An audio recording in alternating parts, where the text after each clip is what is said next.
sir, environmentalist and professor in the Department of Political Science, Madam Farida Tampal, WWF India State Director, Dr. Ramakrishna sir from IIT Mumbai, Dr. Shashikala Iyer, Senior Manager, WWF India Bangalore, and senior faculty members from various universities, scholars, and dear student friends. Very good morning to you all. On behalf of Mahatma Gandhi University and Department of Social Work and Council for Green Revolution, I welcome you all for this one-day national conference on Restore Our Earth.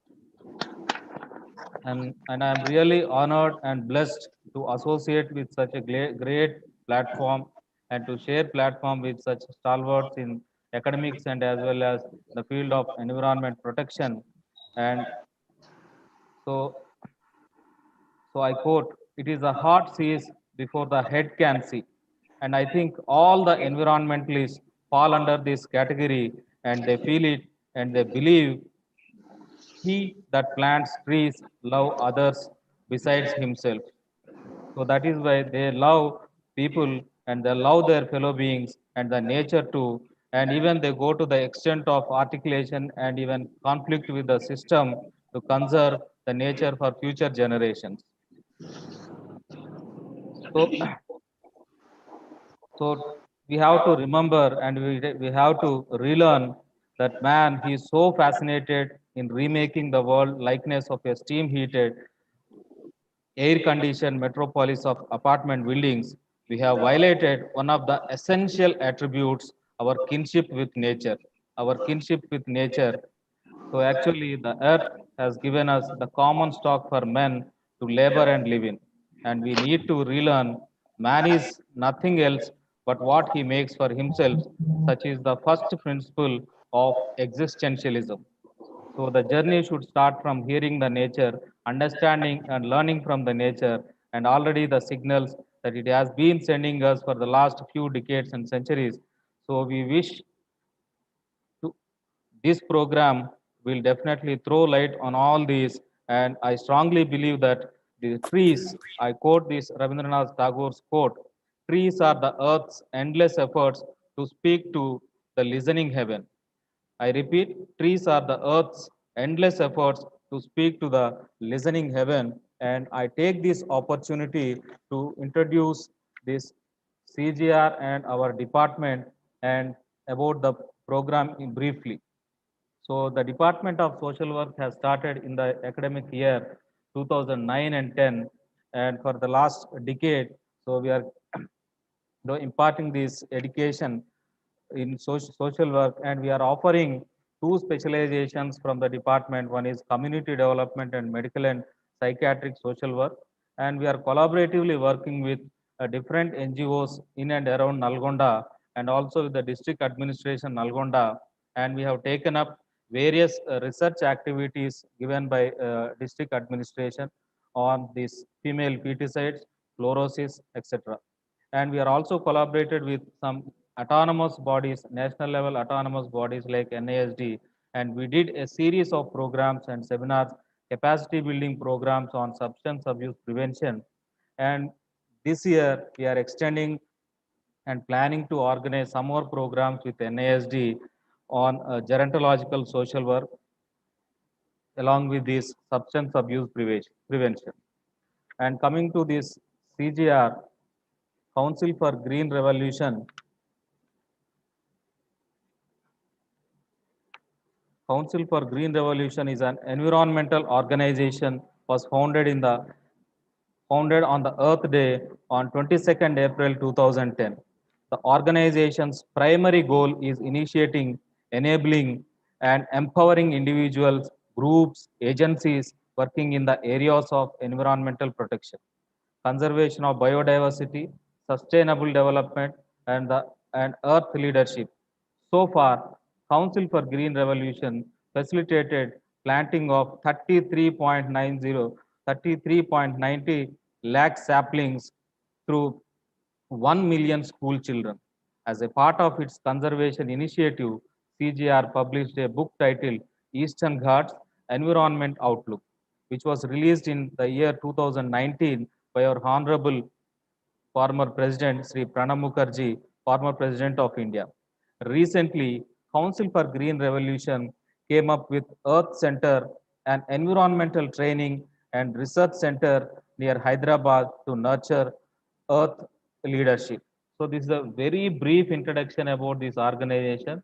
There is a lot to say and mention about this organization, and we have been associated with this organization for a decade. That and CGR has been involved in conducting number of programs in the area of this environment protection.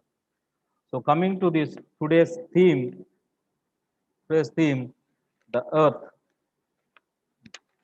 Earth, the home for billions of humanity and for all biodiversity, is challenged with unprecedented degradation, and the changes came fast and wide. Its natural systems like water, forests, biodiversity, soils, etc., are facing immense threat. Millions of hectares of forests are lost every year. Water shortages and pollution has become a glaring reality. Soils around the world are washed away or poisoned. The deserts are expanding and new deserts are emerging. Food security, human health, welfare, and development are being threatened. Many species of life forms, both on the land and in the water, are facing imminent threat of extinction. The scenarios and vital signals are all telling the plight of Mother Earth. There are limits to the carrying capacities and they are reaching to the planetary boundaries. These realities which prompted the modern global concerns on environmental changes. So with these realities, the Council for Green Revolution has taken an initiative to celebrate it and also to remind all the stakeholders, especially the youngsters, how to celebrate this uh, and how to observe this World Earth Day. As today, this year's theme is restoring our Earth, restoring our Earth, and it also came with. So let us take the pledge how to restore this earth by the ecosystems and biodiversity, forests and woodlands, crop diversity, medicinal plants, soil health, air quality, natural resources, springs, streams, groundwater, oceans and marine life, eco-resilient living, and climate balances. So these are the areas in which we need to focus on and we need to insist on this year to preserve them, to conserve them, and to transfer these to the coming generations. So with this, I conclude, and I am very happy. Once again, I thank CGR for involving us and associating with us, and I wish this association will continue forever. And this program will definitely lay a great solid foundation and multiply these environmental lovers, especially from the youngsters, and definitely they will join this mission of greening this earth again. Thank you, one and all. And I request Dr. Anjireddy sir to take over this session and continue this program. Thank you.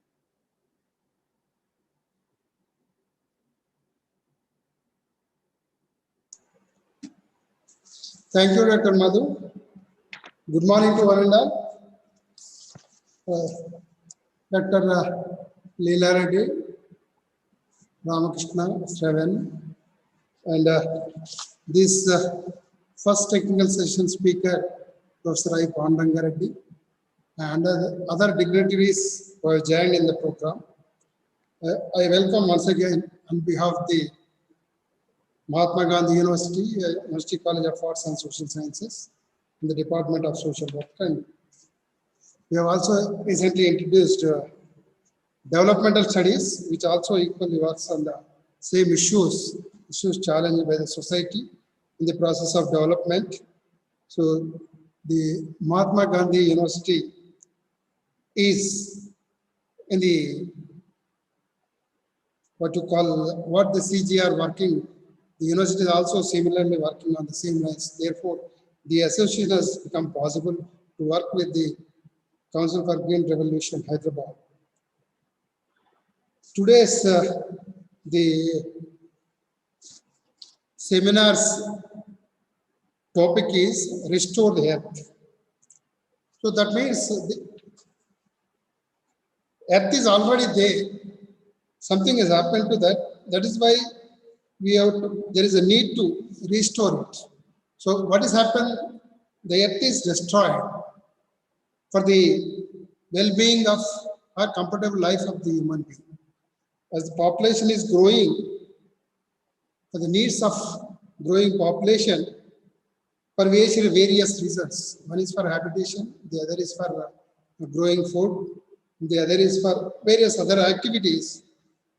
So the whatever greenery that is already existed on the earth is deforested or removed and replaced with the human habitation, human food crops and other industrial activities minimum. So all these are creating again problem to the survival of the human being on the earth.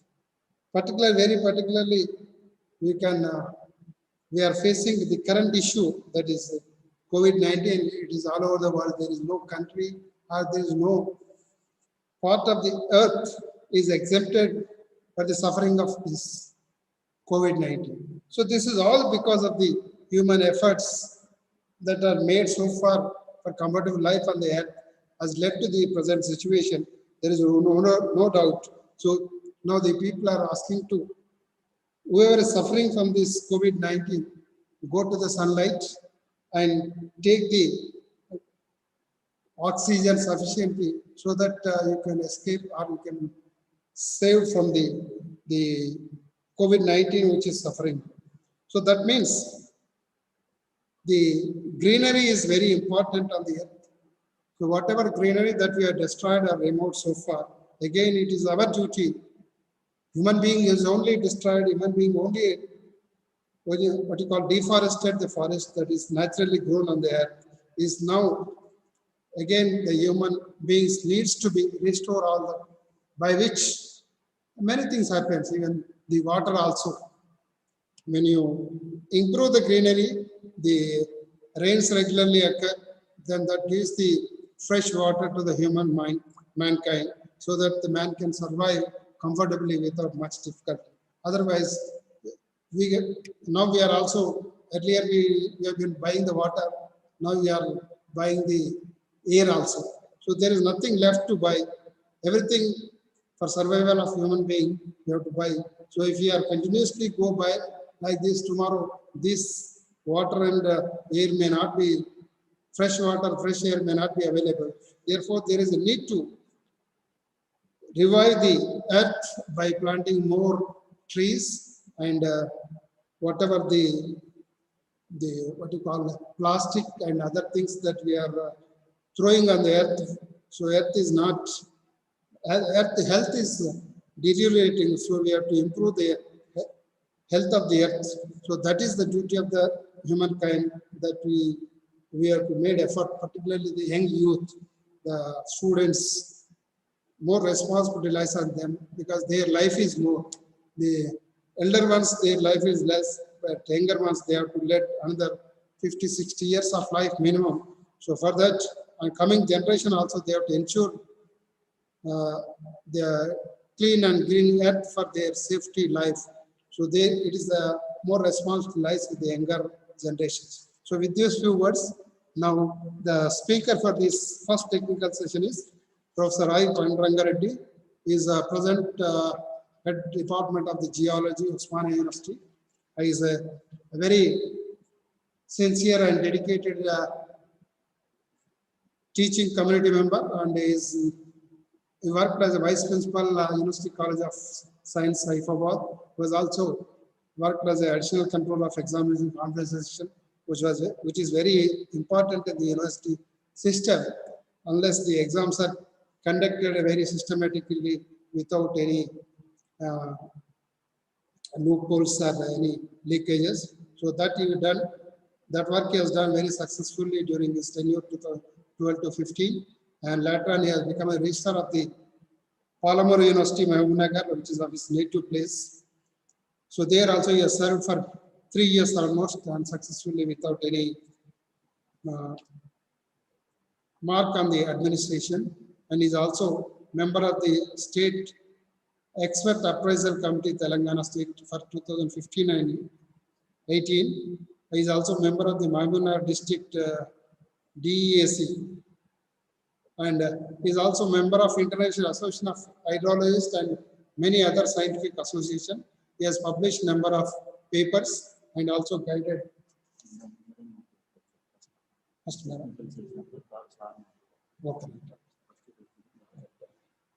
So he has published many papers and also guided us PhD scholars.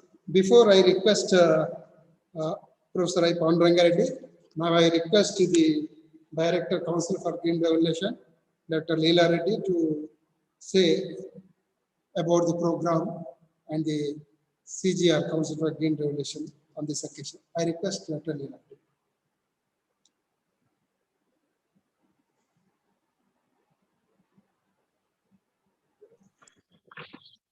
Thank you, sir. Good morning, all of you. I'm only Leela Reddy, not doctor. Thank you.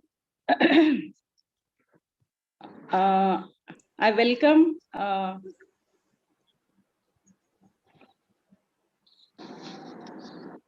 I audible? Yeah, you're audible. I welcome on behalf of Council for Green Revolution all the faculty and dignitaries of Mahatma Gandhi University, and my special welcome and thanks to Shiva Prasad Reddy Garu and Professor Purushottam Reddy sir and all the CGR members, all the distinguished dignitaries, speakers, participants, students and others. At the outset, I congratulate all the organizing team members of this Need of the Hour conference. My cordial greetings to Mahatma Gandhi University, Nalgonda, for this collaborative conference with the Council for Green Revolution. I thank Dr. Madhu introducing CGR with nice words. It gives me immense pleasure to speak on this occasion, organized for a planetary cause. This pleasure is not, we have all here thinking about a bigger cause, that is a restoration of the theme for ensuing Earth Day. But it is not an occasion to rejoice. It's a time to sincerely ponder upon the ways and means to restore health of Mother Earth. That means we have made enormous damage to the natural capital on this living planet. We need to understand the plight of our Mother Earth. We have to act for a positive change. Hence, this is a very important occasion for all of us. If our health is declined, we try to restore it. If our is home damaged, we act to restore. Earth is the ultimate home for all of us. For all of biodiversity and life, Earth is our mother. If mother is safe, all her children are ensured with well-being and welfare. I'm worried that the situation is discouraging. All the vital signs of Earth systems are showing the undesirable trends. Many things are going wrong. The world is now changing in ways our forefathers could never have imagined. For the last 200 years, the ecological footprints of Homo sapiens on this planet is heavy. We have over consumed and poisoned all the resources. The world is witnessing a rapid loss of biodiversity, spreading desertification, global warming, pollution, resource depletion, exponential growth of population, and unprecedented consumption. The forest, biodiversity, ecosystems, flora and fauna, species, genetic wealth, seeds, crop diversity, soils, water, wilderness, all are exhausted and devastated in a short period of Earth's history. In these 2 centuries, we lost nearly half of the forest cover on the continents. Our freshwater resources such as rivers, lakes, groundwater are polluted and overconsumed. Soils everywhere are washed away and becoming poisoned by chemical pesticides and fertilizers. Crop diversity, native seeds, and livestock breeds are disappearing. In the same time, we caused extinction of thousands of species of plant and animals. At the same time, we overfished the oceans and made them dumping bins. Marine biodiversity is also jeopardized too. Our consumption of resources is creating an enormous dump of waste. The wastes are filling land, water, oceans, and atmosphere. Our atmosphere is concentrated with greenhouse gases. Average global temperature rose to 1.5 degrees Celsius than the pre-industrial times. Climate change has become a pan-global environmental challenge. It is no more a hypothesis of a research projection. Polar ice shields are disappearing fast. Many nations are declaring climate emergencies. And we see the long droughts, water shortages, floods.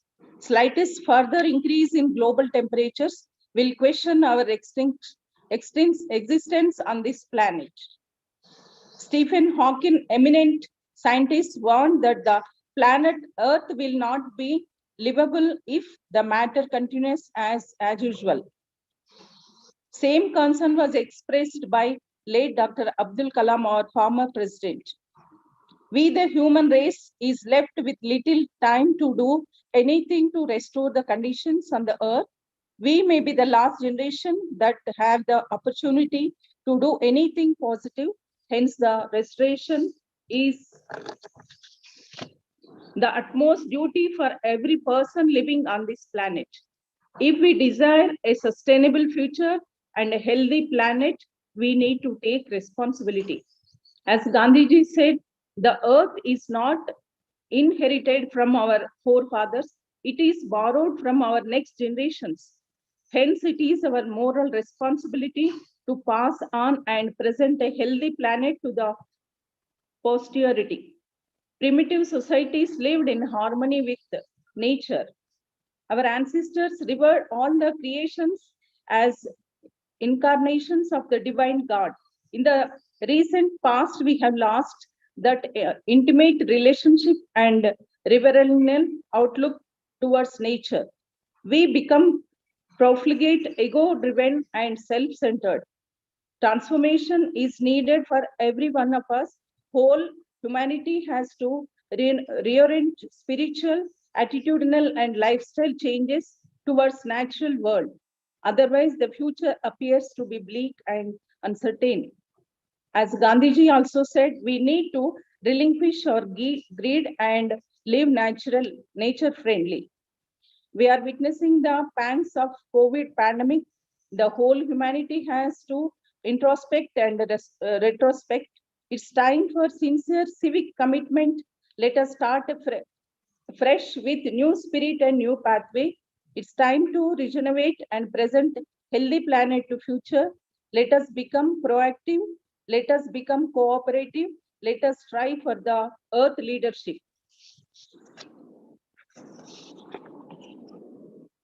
Already Dr. Madhu introduced and brief about our CJR activity. Thank you, Madhu. I once again thank you. We wish to go a long way in this direction and wish to have a long-term collaboration with Mahatma Gandhi University for many more events and programs for environmental wisdom. I appeal all the participants to become proactive for the cause of Earth. I wish they inspire many more. Let us say saving nature is saving future. I wish this conference will come up with important suggestions and directions for the restoration of the planet. I thank the organizing committee for this opportunity and my best wishes to all the speakers, participants. I wish you all the best. Thank you very much. Thank you, madam, for your wonderful words about the earth health and about your activities. Now, may I request the Professor I. Pandurangareddy?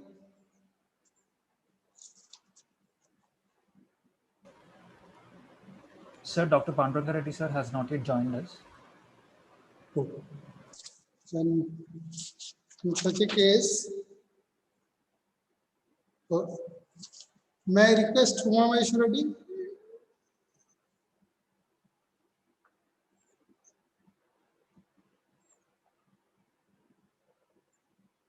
Has he joined, Uma Maheshwari?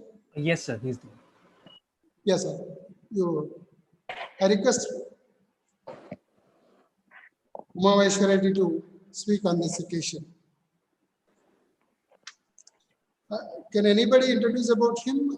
Because I No. don't. Just I will introduce myself. Good Yeah. morning. Good morning. I'm Uma Maheshwar Reddy. Good morning, sir. Are you able to hear me? Yes, sir. Respected professors at Mahatma Gandhi University and faculty, students and dignitaries in this conference. I wish, first of all, my best wishes for joining for this important conference. And you know, I am the environmental scientist at Council for Green Revolution. I have been associated with since its founding, and it's a important occasion. You know, already speakers mentioned about the importance of this day, and there are warning signs from all over the continents that there is something going wrong. If we don't act now, our future will be jeopardized. Hence, this event here, it is on the eve of Earth Day. Earth Day is going to be observed on 22nd April. But this is just 2 days before we are observing as a eve of this event. Earth Day was founded in 1970 by American Senator Gillard Nelson. He was concerned much about the American environmental problems, and he started a civic movement.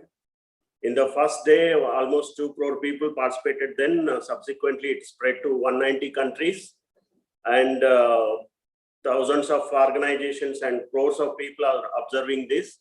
And our Council for Green Revolution organization was founded on 2010 April 22nd Earth Day. Since then, every year we are observing this Earth Day. So this year the theme is Restore Our Earth. If we see our Indian scenario, or in India, our forests were about 40 to 45%, but now it is only 21%. That is not healthy. Only thick forest cover is only 8% in India. That is the damage we have done to our forest cover. And like oceans, water, lakes, and everywhere, we see the signs of decline. Hence, and you know, our crop diversity, even just in central India, there were about 10,000 rice seed varieties, but now we just see only few rice seed varieties. Our crop diversity is declining, our native breeds are declining. This is all we know. That's why, just to create awareness and spread the message and to make everyone sensitized, this program is being organized. I thank Mr. Venkatesh from CGR and Madhu and others from the Mahatma Gandhi University for coming forward and taking a priority action to in organizing this event. We must all act and we must all pledge. Simultaneously in the villages, our team members are going to 100 villages and creating awareness and releasing posters on the critical areas of restoration in the villages. If village earth capital is resource capital is sustainable, then only the village future is sustainable. Hence, like this, we are organizing this program this year. It's a series of programs. This is the first one, and tomorrow and day after tomorrow also we have meetings and conferences. With this, I think this conference will inspire the people and the students and research scholars and academicians to take a proactive and leadership role for the conservation of the nature and restoration of the earth. And the next speakers also, like Professor K. Purushottam Reddy, Panduranga Reddy Garu, and Farida Tampal and Shashikala Iyer.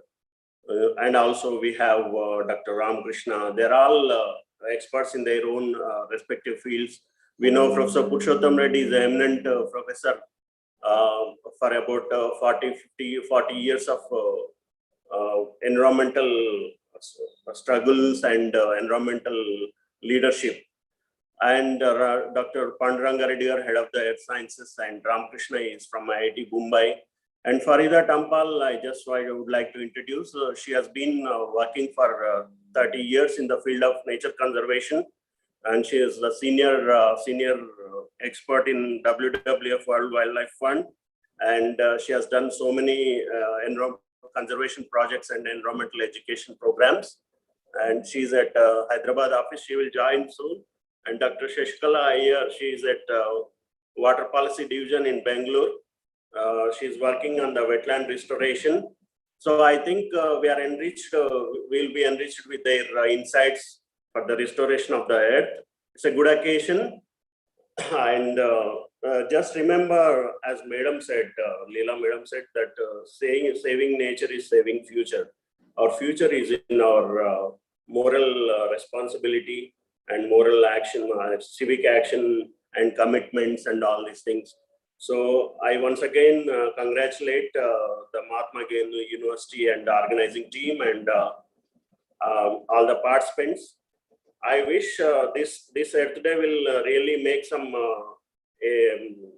flag post, an action point, starting point. It's a rally of actions towards restoring Earth. I just conclude with this short message, and I think we can go for the next speaker. Dr. I. Panduranga Reddy will speak. Thank you. Thank you, sir.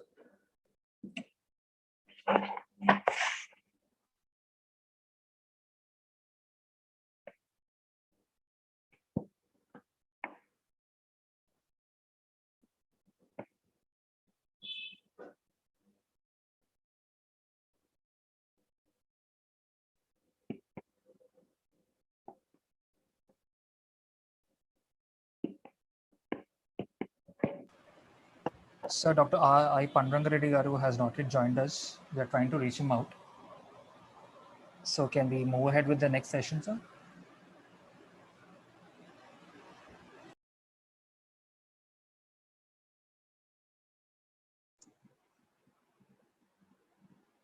I think the Panduranga Reddy joined with some other ID. May I request Professor Panduranga Reddy to speak?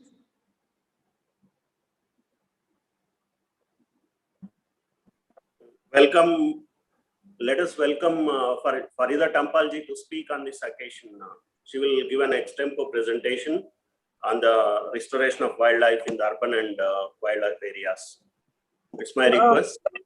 Dr. Umameshwar Reddy, you had asked me to do a presentation, so mine, I saw it as 11. So can somebody go, because I have to upload my presentation on my laptop. Pardon, madam? I have my presentation, so I have to, it's at 11 o'clock is what I saw as per the agenda. So Okay. I'm just going to be reaching office and started. So No we'll have to get somebody else to start speaking. No problem, no problem, no problem. Thank you. Panduranga Reddy, sir? Yes, yes. Yeah, please speak, sir. Is it okay? It is okay, sir. Okay. Good morning. Good morning, sir. We have introduced about you, sir, but you are not it's okay. It's okay. sir. It's okay. No problem. Once again, we request you to speak. Okay. Good morning, everybody. It is respected patron Professor Vishnudev Garu and Madam Leela Lakshmana Reddy Garu, President Council for Green Revolution, and Chairman and Principal Dr. Anji Reddy Garu, and Convener Madhu, and also Umameshwar Reddy, and other distinguished guests and speakers, and also research scholars and students. I'm happy to share and speak on this occasion of Earth Day. It is a very important occasion for us. And one thing, we can never return the environment to how it was in the past. It is very much correct, and we cannot restore. Why? Because the earth is dynamic. It is always, if you without interference of human beings also, the earth continuously changes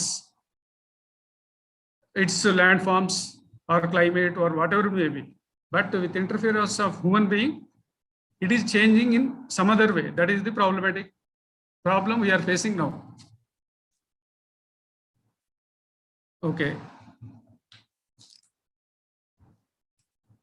I will continue in Telugu. మరి భూమి వయస్సు 4600 million సంవత్సరాలు. 4600 million సంవత్సరాల నుంచి భూమి పైన ఎన్నో species రావడము, కనుమరుగవడము జరిగింది. మరి అందులో ఒక species now human being is ruling the entire earth. మరి మనిషి కూడా ఎప్పుడో ఒకసారి అంటే ఎన్నో జీవరాశులు అంతరించిపోయాయి కాబట్టి మనిషి కూడా ఎప్పుడో ఒకసారి అంటే ఈ పోవడం అనేది మన ఎర్త్ హిస్టరీ చూసినప్పుడు తెలుస్తుంది, తప్పదు. కాకపోతే మనము మరి దాన్ని తొందరగా తెచ్చుకోవడం అనేది ఇట్ ఈస్ నాట్ అడ్వైజబుల్. అందుకని మనం వీలైనంత వరకు మరి మన ఒక 4600 సంవత్సరాల క్రితం భూమి పుట్టినప్పుడు మనిషి ఉండడానికి కావలసిన గాలి కానీ, నీరు కానీ, నేల కానీ ఈ భూమి పైన లేవు. మరి 4594 సంవత్సరాలు ఇలాంటి వాతావరణం భూమి పైన ఏర్పడడానికి మరి అన్ని మిలియన్ సంవత్సరాలు 4594 మిలియన్ సంవత్సరాలు పట్టింది. మరి మనిషి అనే అతను హోమినిన్స్ భూమి మీద అపియర్ అయింది మనకున్న రికార్డ్స్ బట్టి కేవలము 6 మిలియన్ సంవత్సరాలు. మరి ఆ 6 మిలియన్ సంవత్సరాల నుంచి కూడా హ్యూమన్ ఇంటర్ఫియరెన్స్ ఉన్నప్పటికీ కేవలం 6000 సంవత్సరాల సివిలైజేషన్ మాత్రమే మనకు ఈ human interference with the environment అనేది చాలా తీవ్రంగా ఉండడం జరిగింది. మరి దాని తర్వాత కేవలం 1800 తర్వాత మాత్రం ఇండస్ట్రియలైజేషన్ వేగవంతం అయిన తర్వాత మరి ఈ హ్యూమన్ ఇంటర్ఫియరెన్స్ కానీ, లేకపోతే ఆర్టిఫిషియల్ ఈ వెహికల్స్ కానీ, లేకపోతే ఇండస్ట్రియల్ పొల్యూషన్ కానీ, అగ్రికల్చర్ పొల్యూషన్ కానీ ఇవన్నీ ఎక్కువ కావడంతో హ్యూమన్ ఇంటర్ఫియరెన్స్ ఎక్కువ అవడంతో ఎర్త్ మీద చేంజెస్ అనేటివి మరి ఆర్టిఫిషియల్గా మనం చేయడం జరిగింది, న్యాచురల్గా కాకుండా. దాంతో we are facing so many problems nowadays.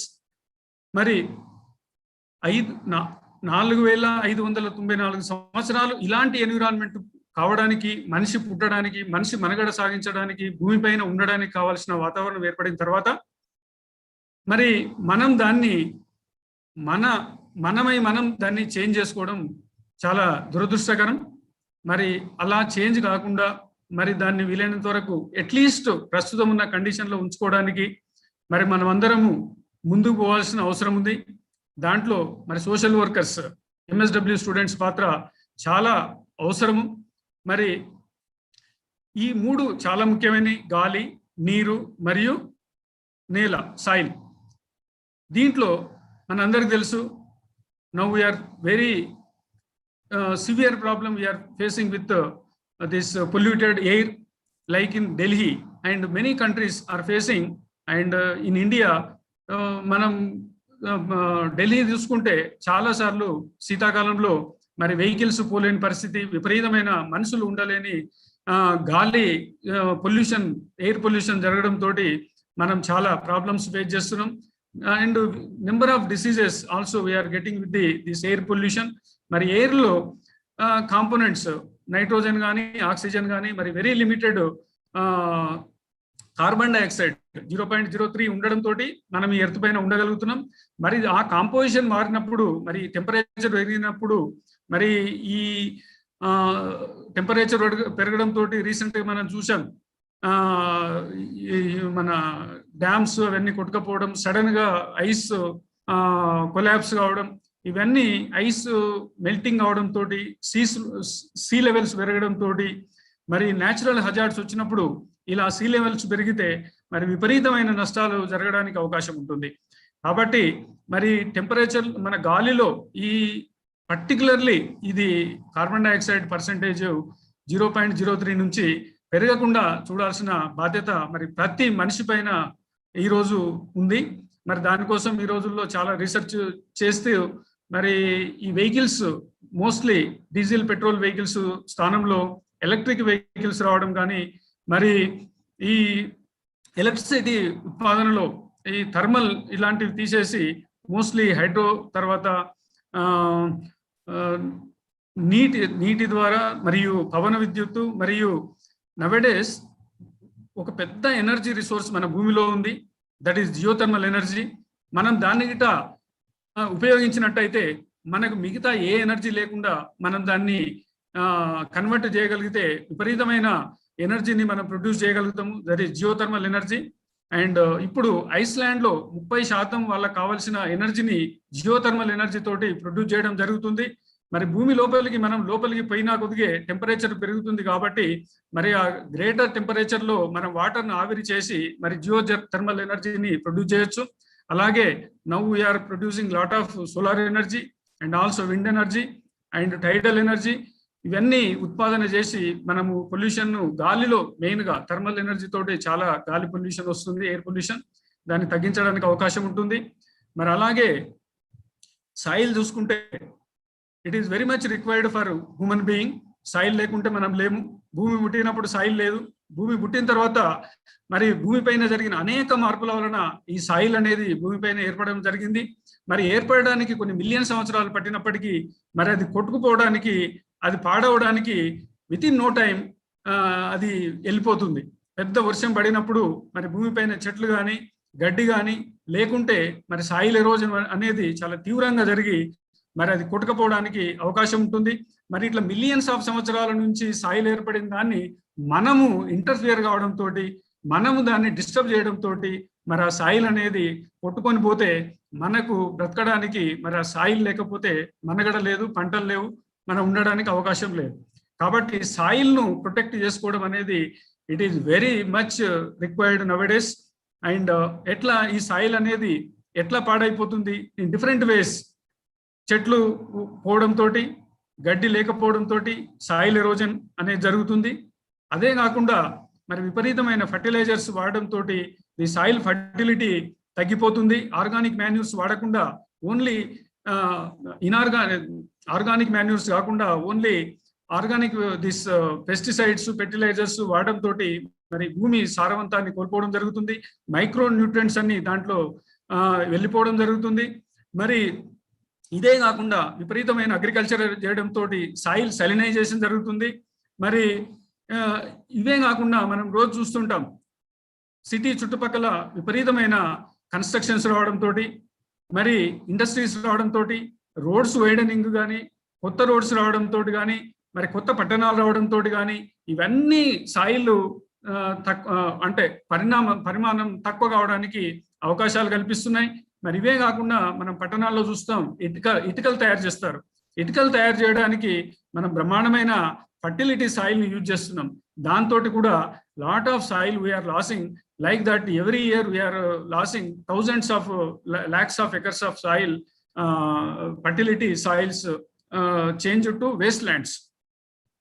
And అందుకని ఈ సాయిల్ ను ప్రొటెక్ట్ చేసుకోవడం అనేది కూడా చాలా ముఖ్యమైన విషయం. మరి ఆ సాయిల్ అనేది మరి రాళ్ళ నుంచి, శిలల నుంచి అవి శిథిలం జరగడంతో మరి దాంట్లో ఉన్న మినరల్స్ అన్ని లూజ్ అయిపోయి ఆ తర్వాత ఆర్గానిక్ మాన్యూర్ తోటి అవన్నీ కలిసిపోయి వాటితోటి సాయిల్ అనేది ఏర్పడుతుంది.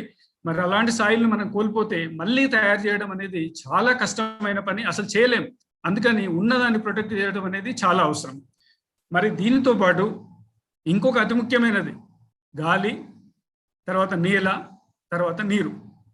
మరి ఎర్లీ సివిలైజేషన్స్ అన్ని ఎక్కడైతే వాటర్ అవైలబుల్ ఉన్నదో అక్కడే డెవలప్మెంట్ జరిగింది, అక్కడే వాళ్ళు నివసించడం జరిగింది. కానీ పాపులేషన్ పెరగడంతో మరి స్ప్రెడ్ అయిపోయారు. ఎంటైర్ వరల్డ్, ఎంటైర్ భూమి పైన మొత్తం స్ప్రెడ్ అయిపోయారు. Around 83% of the continents are now man is utilizing and only 17% still we are not entered. And with this we need more water. ఒకప్పుడు సర్ఫేస్ వాటర్ పైన ఆధారపడ్డ వాళ్ళు సర్ఫేస్ వాటర్ సరిపోవడంతో తర్వాత spreading అవడంతో మెల్లగా భూమి లోపల నుంచి వాటర్ తీయడం మొదలుపెట్టారు. మరి భూమి లోపల వాటర్ తీసినా కొద్దిగా వస్తుందా? రావడానికి అవకాశం లేదు. ఓన్లీ రీఛార్జ్ అవుతే కానీ మళ్ళీ రాదు. మరి ఇలాంటి నీరు అనేది మనిషికి చాలా అవసరం. మరి ఆ నీరు ఉన్న దగ్గరనే మనిషి మనుగడ ఉంటుంది. మరి మిగతా ప్లానెట్స్ తోటి మనం పోల్చుకున్నప్పుడు ఎర్త్ను only because of water is available on the surface of the earth, the human beings are surviving. And మరి ఇలాంటి నీటిని మనము ఎంతో జాగ్రత్తగా చూసుకోవాల్సిన అవసరం ఉంటుంది. మరి భూమిపైన 70% వాటర్ స్ప్రెడ్ అయి ఉంది. మరి మన లోపల కూడా అరౌండ్ 70% వాటర్ ఉంది. మన వాటర్ తాగకుండా మనము కేవలము maximum 6-7 days బ్రతకగలుగుతాం. కాబట్టి it is very very important. And nowadays we are spending lot of money on water, for purchasing of water, for drinking water particularly. ఒక 10-20 ఏళ్ల కింద వాటర్ మీద ఇంత బిజినెస్ అవుతుందని nobody was expected. Now thousands of crores of rupees we are spending on water for drinking purpose. That indicates how much important is water. అందుకని ఈ వాటర్ను ఒకసారి 2 ఇష్యూస్ ఉన్నాయి ఇక్కడ. Water mostly ground water. ఈ ground water is very very precious. మొత్తం వాటర్లో 97.5% of water is saline water in the oceans and seas, and only 2.5% of water is fresh water.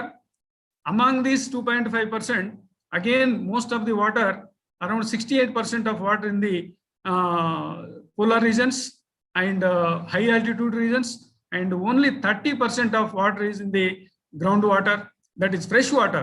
Among 2.5%, in that 30% of water is groundwater, and on this groundwater most of the population is depending for drinking purpose and agriculture, for industries, whatever it may be. Okay, అందుకని ఈ ground water అనేది చాలా ముఖ్యం. మరి ఈ ground water అనేది మరి భూమి లోపల నుంచి పుట్టుకొని వస్తుందా, లేకపోతే మనం ఎంత తీసినా మళ్ళీ ఎక్కడి నుంచైనా వస్తుందా? అలాంటి అవకాశం లేదు. కంపల్సరీగా గ్రౌండ్ వాటర్ అనేది particularly in arid reasons and semi arid reasons, rain ఎప్పుడైతే వర్షం పడుతుందో ఆ వర్షం రీఛార్జ్ కానీ, ఆ వర్షం నీళ్ళు భూమిలోకి ఇంకినప్పుడు కానీ మరి గ్రౌండ్ వాటర్ అనేది ఏర్పడుతుంది. మరి వర్షాలు పడడం ఒకటి, పడినప్పుడు ఆ వాటర్ను ఆ భూమి గ్రహించడం అనేది ఇంకొకటి. ఈ 2 చాలా ముఖ్యమైన విషయాలు. మరి వర్షాలు పడనప్పుడు మరి భూమి లోపల నీళ్ళు ఎక్కడి నుంచి వస్తాయి? మరి ఈ సైన్స్ డెవలప్మెంట్ కానీ, తర్వాత ఈ బోర్లు వేయడం కానీ, ఇవన్నీ జరగడంతో మనం భూమి లోపల నుంచి పూర్తిగా వాటర్ను లాగేయడానికి అవకాశాలు ఏర్పడినాయి. మరి నిజంగా భూమి లోపల నుంచి మొత్తం వాటర్ లాగేస్తే ఏం జరుగుతుంది? ఒకప్పుడు మనకు పైననే ఒక 10 మీటర్లు 15 మీటర్లు బావులు తవ్వుకునే వాళ్ళు. మరి బాగా డ్రాట్ కండిషన్స్ వచ్చినప్పుడు తాగడానికి నీళ్లు లేకపోతే మళ్ళొక గజం కానీ 1 మీటర్ కానీ తీస్తే మళ్ళీ వాటర్ టేబుల్ ఆ లెవెల్లో ఉన్న వాటర్ అని దాంట్లోకి వచ్చి ఒక సీజన్ గడిచిపోయేది. కానీ ఇప్పుడు మరి 100 మీటర్స్ 200 మీటర్స్ 300 మీటర్స్ 500 మీటర్స్ డెప్త్లో నుంచి కూడా మనం వాటర్ లాగడంతో మరి భూమి మొత్తం ఒట్టిపోవడం జరుగుతుంది. మరి ఒకసారి డ్రాట్ కండిషన్స్ అంటే వచ్చినప్పుడు మనం పూర్తిగా నీరు దొరకని పరిస్థితి ఏర్పడుతుంది. మరొక నీరు దొరకని పరిస్థితి అయినా మిగతా వేరే ప్రాబ్లమ్స్ ఉంటాయా ఈ వాటర్ తీయడంతో? ల్యాండ్ సబ్సిడెన్స్ జరుగుతుంది. మరి ఆ ప్రాంతం అంతా ఎడారిగా మారుతుంది. మరి చెట్లు, పెద్ద పెద్ద చెట్లు కూడా సాయిల్ మాయిశ్చర్ కానీ ground water level near the surface ఉన్నప్పుడు కానీ అవి బ్రతకడానికి అవకాశం ఉంటుంది. మరి ఎప్పుడైతే ఈ గ్రౌండ్ వాటర్ డీపర్ కండిషన్స్ పోయి, డీపర్ లెవెల్స్ పోయి అసలు గ్రౌండ్ వాటర్ అనేది లేకుండా అయినప్పుడు మరి చెట్లు మనగడ అనేది ప్రశ్నార్థకం.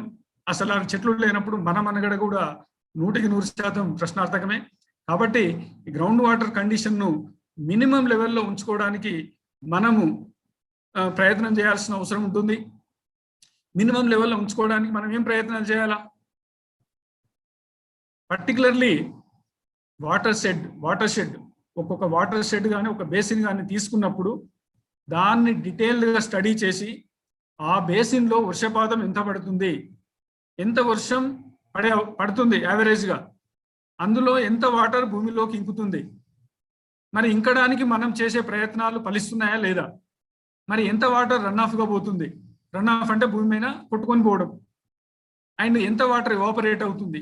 ఈ స్టడీస్ అన్ని బేసిన్ వైజ్, ఒక బేసిన్ ఒక 100-200 స్క్వేర్ కిలోమీటర్స్ ఉంది అనుకుందాం, ఆ 200 స్క్వేర్ కిలోమీటర్స్లో ఎంత వర్షపాతం పడింది, తర్వాత వేరే సోర్సెస్ ఏమన్నా రీఛార్జ్ కావడానికి ఉన్నాయా, నదులు కానీ చెరువులు కానీ పర్కులేషన్ ట్యాంక్స్ కానీ ఇట్లాంటివి ఏమన్నా ఉండి రీఛార్జ్ అవుతున్నాయా, మరి ఎంత రీఛార్జ్ జరిగే అవకాశం ఉంది, ఎంత రీఛార్జ్ జరిగినప్పుడు మరి ఆ ప్రాంతంలో ఉన్న బోర్వెల్స్ కానీ ఓపెన్ వెల్స్ కానీ మరి మిగతా ఏమన్నా వాటర్ ఎక్స్ప్లోర్ చేసే మెకానిజం ఉంటే ఎంత వాటర్ మనం ఆ బేసిన్ నుంచి తీస్తున్నాం. ఈ రెండు స్టడీ చేసినప్పుడు మనకు మరి సేఫ్గా సస్టైనబుల్ డెవలప్మెంట్ కానీ సస్టైనబుల్ రిజర్వాయర్స్ కానీ మనం ఉంచుకోవడానికి అవకాశం ఉంటుంది. మరి ఆ స్టడీస్ దిశగా మరి very limited, we are spending lot of money and we have this state ground water board and central ground water board, వీళ్ళందరూ పనిచేస్తున్నారు. కానీ మరి రోజు రోజుకు జరుగుతున్న పరిణామాలు ఏంటంటే గ్రౌండ్ వాటర్ మీద దెర్ ఈజ్ నో రెగ్యులేషన్, విపరీతమైన బోర్లు చేయడం. మరి ఇప్పుడు ఒకటి మన ఏరియాలో చూసుకుంటే ఒట్టిపోయిన బోర్లు కానీ ఎండిపోయిన బోర్లు కానీ మోర్ నెంబర్ ఉంటాయి, చాలా బోర్లు ఎండిపోయి ఉంటాయి, వాటర్ ఉండదు. దానికి కారణం ఏంటి, విపరీతంగా ఉన్న రిజర్వాయర్ అండర్ గ్రౌండ్ రిజర్వాయర్ల నుంచి వాటర్ తీసేసినప్పుడు మరి ఆ బోర్లు ఎండిపోయే అవకాశం ఉంటుంది. మరి రైతులు మరి పంటలు ఎండిపోతున్నాయని మరి ఇంకొక బోర్ వేయడం అప్పుల పాలు కావడం, మరి దాంతో మరి ఈ ground water conditions, ground water డీప్కి వెళ్ళిపోవడం, తర్వాత ఈ అడవులు ఎండిపోవడం కానీ లేకపోతే జీవజాలానికి ప్రాబ్లమ్స్ కావడం కానీ ఇవన్నీ జరగడానికి అవకాశం ఉంటుంది. ఇది ఒక ఆస్పెక్ట్. గ్రౌండ్ వాటర్ క్వాంటిటీ వెళ్ళిపోవడం ఒకటి. ఇంకా రెండో ఆస్పెక్ట్ ఏంటంటే పొల్యూషన్. మరి గ్రౌండ్ వాటర్ అనేది లిమిటెడ్ రిసోర్స్, మరి రిసోర్స్ పొల్యూట్ అయిపోయినప్పుడు మరి మనము దాన్ని యూజ్ చేసుకోలేని పరిస్థితి వస్తుంది. మరి హైదరాబాద్లో హుస్సేన్ సాగర్ ఉంటుంది, హుస్సేన్ సాగర్ చుట్టుపక్కల కానీ లేకపోతే మూసీ రివర్ ఉంటుంది, మూసీ రివర్ చుట్టుపక్కల కానీ మరి మనం water samples, ground water samples తీసుకుంటే that water is not useful for drinking or domestic purpose or agriculture. మీరు మూసీ వాటర్ తోటి పంటలు పండిస్తే మరి ఆ పంటలతో వచ్చే ప్రాబ్లమ్స్ కూడా మనకు తెలుసు, విపరీతమైన డిసీజెస్ రావడానికి అవకాశం ఉంటుంది. మరి మైక్రో న్యూట్రియంట్స్ బదులు టాక్సికెంట్స్ ఉంటాయి ఆ పంటలలో, దాంతో మరి మన ఆరోగ్యానికి ప్రాబ్లమ్స్ వస్తాయి. కాబట్టి ఈ పొల్యూషన్ కాకుండా కూడా మరి ఇప్పటికే చాలా గ్రౌండ్ వాటర్ పొల్యూట్ అయిపోయింది. మీరు హైదరాబాద్ చూసుకుంటే ఒకప్పుడు చక్కటి మంచినీళ్ళు దొరికేది, చాలా మంది ఈ గ్రౌండ్ వాటర్ మీద ఆధారపడే వాళ్ళు. But nowadays we are not using this ground water, only we are depending on the river water. this Godavari and Krishna, we are getting from hundreds of kilometers and we are using that water for different purposes. మరి ఇలా pollution కంటిన్యూగా జరిగితే around 70% of the river water also polluted in India. And ఇట్లే pollution జరిగితే మరి ground water pollution జరగడం కానీ మరి రివర్ వాటర్ పొల్యూషన్ జరగడం కానీ ఎన్ని రోజులలో ఇది అంతా జరిగిందంటే మీరు 1800 తర్వాత మీరు చూసుకుంటే లాస్ట్ 50 years లో మాత్రం విపరీతమైన this pollutants are included in to the earth లో ఇంక్లూడ్ కావడంతో సాయిల్ కానీ వాటర్ కానీ ఇవన్నీ పొల్యూట్ కావడం జరిగింది. మరి సోషల్ వర్కర్స్గా మరి మీరు ఈ పర్టికులర్లీ గ్రౌండ్ వాటర్ ఆస్పెక్ట్ తీసుకుంటే రైతులకు తెలియకుండా వాళ్ళు ఏమనుకుంటారంటే 100 feet వేస్తే వాటర్ రావట్లా, 200 వేస్తే రావట్లా, 300 వేస్తే రావట్లా, 500, 1000 ఎంత వేసే లోపలికి అంటారు. మరి లోపలికి పోయినా కొద్దిగా వాటర్ ఉంటాయా? లోపలికి పోయినా కొద్దిగా వాటర్ ఉండే అవకాశం లేదు. ఎందుకంటే మీరు భూమి పై పొరల్లో మాత్రమే భూమి రేడియస్ ఎంత ఉంటుందంటే 6371 కిలోమీటర్లు. దాంట్లో మీకు పై పొర 1 కిలోమీటర్, మ్యాక్సిమం 2 kilometers మాత్రమే ఓపెన్ స్పేసెస్ ఉండడానికి అవకాశం ఉంటుంది. ఆ ఓపెన్ స్పేసెస్లో గాలి ఉంటుంది. ఆ గాలి బదులు వాటర్ ఎప్పుడైతే ఉంటుందో నీరు నిండుతుంది ఆ ఓపెన్ స్పేసెస్లో. మరి ఇంకా డీప్గా 2 కిలోమీటర్స్, 5 కిలోమీటర్స్, 10 కిలోమీటర్స్ పోయినప్పుడు మరి ఒత్తిడి కానీ, మరి హై టెంపరేచర్స్ కానీ ఈ ఉండడంతో ఓపెన్ స్పేసెస్ ఉండడానికి అవకాశం లేదు. ఓపెన్ స్పేసెస్ లేనప్పుడు మనకు గ్రౌండ్ వాటర్ కానీ అక్యుములేట్ కావడానికి కూడా అవకాశం ఉండదు. కాబట్టి మరి రైతులకు కానీ, సొసైటీకి కానీ మనము మరి ఈ డీప్ వాటర్ తీయకుండా, తర్వాత పొల్యూట్ కాకుండా ఇవన్నీ మనం ఎడ్యుకేట్ చేయాల్సిన అవసరం ఉంటుంది. మరి దీంట్లో సోషల్ వర్కర్స్ పాత్ర అతి ముఖ్యమైనదని నేను అనుకుంటాను. ఎందుకంటే విలేజెస్ పోయినప్పుడు మనం వాళ్ళందరినీ ఎడ్యుకేట్ చేయాల్సిన అవసరం ఉంటుంది. మరి చేస్తున్నారు కూడా. మరి నేను కూడా పాలమూరు యూనివర్సిటీలో పనిచేసినప్పుడు అక్కడ MSW విద్యార్థులు చాలా చక్కగా ప్రాజెక్ట్స్ వర్క్ తీసుకొని మరి గ్రామాలను దత్తత తీసుకొని వాళ్ళందరూ అక్కడ వాళ్ళని ఎడ్యుకేట్ చేసేవాళ్ళు. మరి మహాత్మా గాంధీ యూనివర్సిటీలో కూడా అలాగే చేస్తున్నారని నేను అనుకుంటున్నాను. మరి ఈ సందర్భంగా ప్రతి ఒక్కరికి ఎర్త్ డే శుభాకాంక్షలు తెలియజేస్తూ, మరి అట్లీస్ట్ మనం పాత ఎర్త్ ఎట్లా ఉందో మనం చేయడం మన తోటి కాదు. కనీసం ఇప్పుడున్న ఎర్త్ను అంటే మనం హ్యూమన్ ఇంటర్ఫియరెన్స్ లేకుండా న్యాచురల్గా జరిగేదాన్ని ఎవరు ఆపలేరు. ఎర్త్ క్వేక్స్ వస్తుంటాయి, వాల్కనోస్ వస్తుంటాయి, లేకపోతే ల్యాండ్ స్లైడ్స్ న్యాచురల్గా అవుతుంటాయి. కానీ మనం ఇంటర్ఫియర్ అయినప్పుడు ఇంకా ఎక్కువ కావడానికి అవకాశం ఉంటుంది. అట్లా ఇంటర్ఫియర్ మనది కాకుండా మరి ఇంకా ఎక్కువ కాకుండా, గ్రౌండ్ వాటర్ పొల్యూట్ కాకుండా, గ్రౌండ్ వాటర్ రిసోర్సెస్ ఒట్టిపోకుండా, ఎండిపోకుండా అవన్నీ చూసుకోవాల్సిన బాధ్యత మరి ఎప్పుడైతే ఇవన్నీ చెప్పడంతోటో ఇంకేదో చేయడంతో కాదు, ప్రాక్టీస్ ఎవరైతే స్టేక్ హోల్డర్స్ ఉంటారో వాళ్ళకి ఈ విషయాలు తెలిసినప్పుడు మాత్రమే మనం దాన్ని ఇంప్లిమెంట్ చేయగలుగుతాము. మరి ఆ స్టేక్ హోల్డర్స్ అందరికీ మనం ఎడ్యుకేట్ చేయాల్సిన అవసరం ఉంటుందని ఈ సందర్భంగా నేను మరొకసారి తెలియజేస్తూ, మరి ఈ సెమినార్ ఆర్గనైజ్ చేసిన మహాత్మా గాంధీ యూనివర్సిటీకి మరియు కౌన్సిల్ ఫర్ గ్రీన్ రెవల్యూషన్ వాళ్లకు, and this is very good theme, and ఇది ప్రజల్లోకి బాగా పోవాలని, ప్రజలందరూ స్టేక్ హోల్డర్స్ అందరూ దీన్ని అర్థం చేసుకొని మరి ఎర్త్ను ఉన్న పరిస్థితిని ఉంచుకోవడానికి, రెస్టోర్ చేయడానికి అందరం కృషి చేయాలని ఈ సందర్భంగా కోరుకుంటూ మరి నాకు ఈ అవకాశం ఇచ్చిన మీ అందరికీ ధన్యవాదాలు తెలియజేస్తూ ముగిస్తున్నాను. Thank you very much.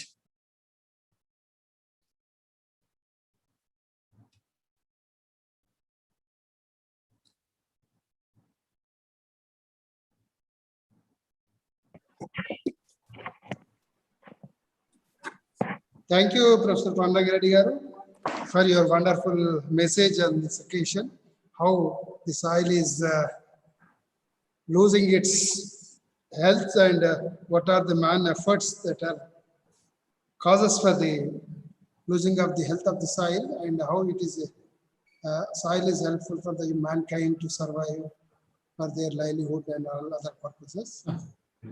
For enlightening our students on this aspect, so thank you very much, sir.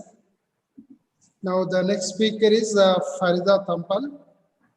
I request Uma Maheshwari to introduce the Farida Tampal. Thank you, sir. It's my privilege and pleasure to introduce Dr. Farida Tampal. She's a senior expert at WWF India. That means World Wildlife Fund for Nature. It's one of the oldest and very big nature conservation organization.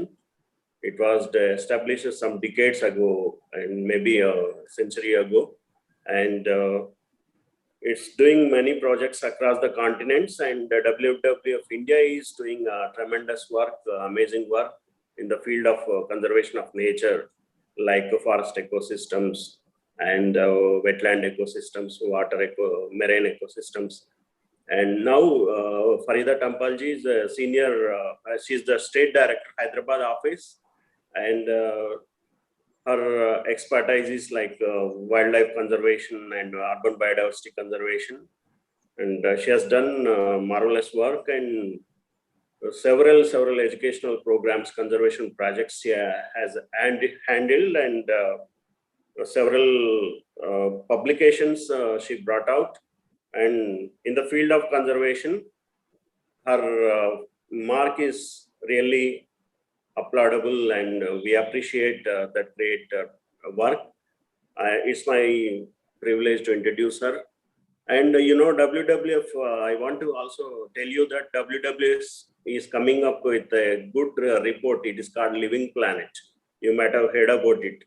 All the research scholars and the faculty, you can download it and read it because at the World Watch Institute reports, it's one of the prominent report, that Living Planet report. If you have time and interest, you can download it and read it. Every year it brings out the vital signs, what is going to the living world across the continents. So with this brief introduction, Madam, please, I welcome you to speak and enlighten the participants in this event. Thank you. Thank you, Dr. Umameshwar Reddy. And I can see that Professor Purushottam Garu is here. My best wishes to everybody on the Earth Day. Like Dr. Reddy already said, it is on 22nd April, but you are doing it today, and I'm sure it's the right day to do it because you have good amount of participation, as I can see that you have about close to 88 members. And if we do it on 22nd April, it's like tightly packed, and I'm sure it gets very dispersed, the message. In fact, I'm myself doing close to 5 webinars back to back on that day. And had that been the day, I would not have been able to participate today. And luckily, today I had one slot, and I was very keen to be part of this. And my colleague, I think she'll join later, Dr. Shashikala Iyer, who will talk on wetland restoration. So I thank Council for Green Revolution, Madam is there, and also all the office bearers of CGR, and very happy to know that the programming is being done in association with Mahatma Gandhi University social work department, and even we will be happy to jointly work with both these organizations in the future for our biodiversity conservation and things. So when Dr. Umameshwar told me that you need to speak on restoration of earth, initially I was a bit foxed. What should I speak? And because first of all, I was running a very hectic schedule. I did not have anything in mind. I was not able to put my thoughts together. But today morning, when I was just working on some other other document, I realized that there is a lot that one can talk about urban biodiversity restoration, because today, as we see that a lot of the population is moving to cities for various reasons, whether it's loss of livelihood at the rural level, with the lands becoming really infertile. A lot of people are even selling away their marginal plots of land and moving to city. Sometimes they move to cities for additional supplementing of their income. While they do agriculture in the monsoon seasons, they come into the city during the rest of the lean seasons to look for work. It could be coolie work. It could be, so people are moving into the cities, and there is a lot of pressure on our land that is available in the city. And luckily for Hyderabad, we do have 3 major national parks, as well as we have our other city parks, as what is popularly called nowadays as city forest. But this may not be the case with many other cities in India. There is a lot of crunch of space. Forget having open parks and open and gardens where people can go for recreation, people can go for relieving their stress. In fact, even during the lockdown, as soon as the lockdown last year opened up, we saw that there was a sudden influx of people venturing out to go into these open spaces. And the new norm was that you don't go to restaurants or resorts and all that, you just go out, drive into the open, sit down under any tree and start having your picnic lunch or picnic, whatever you have carried. So that became the new normal. And a lot of people advised me. I said that, no, I don't want to go out and, unnecessarily be a, contract this, be part of this, contribute to the pandemic and things like that. So they said, no, what you can do is you can just move out and go and just stop by any roadside, find a big tree, and this is a great form of recreation. So I thought that let me just take you through a little bit of things on urban biodiversity restoration, how urban biodiversity needs a place to survive, and how important is urban biodiversity. So I have a presentation which I will very quickly share and talk to you about urban biodiversity and how we need to look after it and what are the spaces that we have for urban biodiversity in different areas. So I hope my presentation is visible to everybody. If somebody can give me a heads up on Yes, madam. my Yes, madam. presentation. Yeah. Okay. Okay. So just give me 2 minutes. All right. So if you see that there is a very thin line between the land of nature and the land of civilization. Today, that line is almost more or less becoming very, very narrow. You see continuous patches of land being occupied by people. And in fact, if you look at our state of Andhra Pradesh, they say that per square kilometer density of people is so much more higher in Andhra Pradesh. And you see people everywhere. When you travel also, there's no disconnected area where there is nobody around. So when we talk about biodiversity, I'm sure all of you know this definition. Students over here, researchers, everybody is familiar with the definition of biological diversity. It is not only talking about plants and animals, it talks about genes, populations, communities, human communities. So there's not one way to define it. When you look at our urban world, like I said that, as per the UN Population Fund 2007 report, they say that 49.2% of the world population lives in cities. That is as of 2005. I'm sorry, I don't have the latest data. And it is expected that the population of India, the urban population, which is currently at around 30% of the national's total, will go to about 600 million by 2031. That means that there will be severe crunch for space and severe crunch for open spaces in cities. And cities are expanding much faster than earlier. Households are becoming smaller, and the wild or rural lands are getting converted to urban and built up lands. And in fact, if you look at our wetlands, and if anyone of you read the Hindu report yesterday on Golconda, where the ASI was upset about the large amount of encroachment in Golconda, but that entire historic monument is completely encroached with human population, which have built houses and huts and all kinds of built up spaces inside the Golconda also, like is a inner wall of the Golconda. So there's a lot of concern about this conversion. If you look at a good active biological mosaic, which we actively or sometimes unconsciously create for biotic spaces, we have simulated ecosystems like I talked about: city parks, gardens, ponds, lakes, and there is a good chance for biodiversity to survive in this. And then sometimes we also there is adaptation which happens by the animals or the plants and animals as well. They will find places in the absence of tall trees, in the absence of other small niches that they occupy. They will make space for themselves. They will adapt, because that's what animals are known to do. They adapt very quickly, and they will use up spaces which are available in the city, whether it's the Godzilla, which is an image from a Gujarat park, or to looking at our floodlights. I think if you go across city of Hyderabad and just look up at the floodlights, very often you will see on the picture on the right hand side that the kite, the black kite as we call them, they have made their small nests on that area. Or if you look at the sparrows, which make their cliff sparrows, which make their nest under a bridge. So animals can get creative, and they can adapt to the ecosystem. So this unique ecosystem has both natural and unnatural sources of light, heat, water, and food. Then again, it is about survival of the fittest. And I think many of you would know the famous evolution of the moth, which in the England's Industrial Revolution, where they said that black moths and white moths of the same species were actually different morphs were available. But when there was clean air, clean environment, the white moth was more visible, whereas the black moth was not very visible. But as the Industrial Revolution took place, you could see that the darker moth is more the lighter moth was more visible. So it is like the adaptation which animals can very quickly to the environment. Some animals do not adapt, and some of them just get wiped out.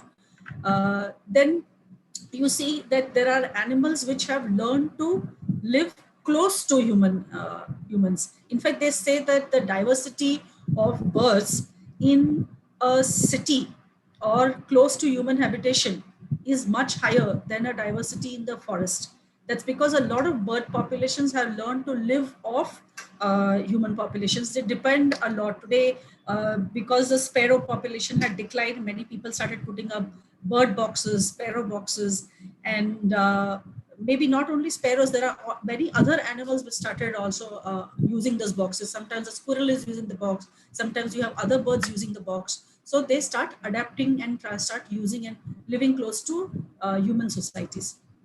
And in many cases, like even if you look at our own Hyderabad cities, luckily there are some bit of corridor connectivity in the cities also there, like where there's a chance for animals to migrate. And we keep often hearing that the Ecrisset campus had a leopard. Where did that come from? There are spaces around the city which these animals can use, and in the darkness of the night they move into spaces where they feel they'll get food or they'll get shelter. So animals do disperse even in a urban setup. And in fact, if we were to conduct a night study or we were to put up camera traps across different parts of the city, we might get some very interesting information, and it's not been done. And maybe there is scope for one of you researchers out here who could think about taking it up and understanding what happens to animal movement in the night in a city landscape. If you see Delhi, it hosts close to 400 species of birds, and it is Delhi city, a very fast city, continuously on the move, but that's almost 1/3 of all bird species recorded in the subcontinent.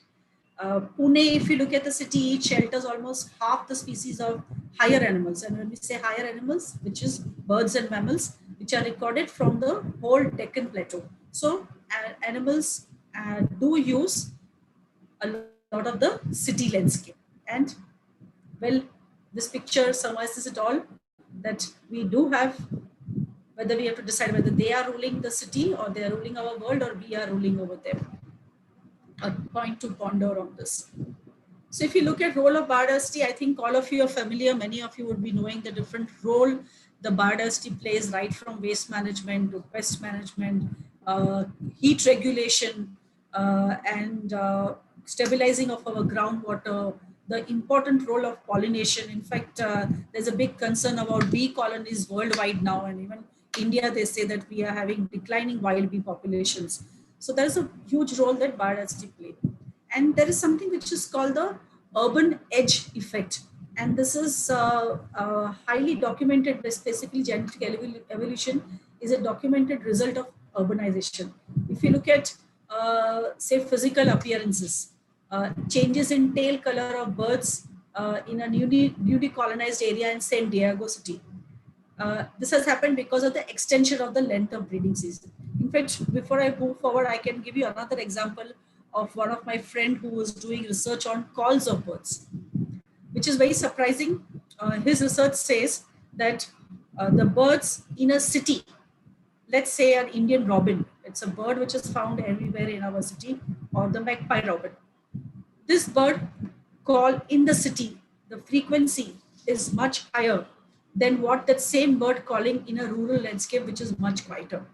I think they do this because they want to make their own species get themselves heard among their own species, or other magpie robins or other Indian robins in the urban landscape. So the call frequency has gone up, which is very, very interesting.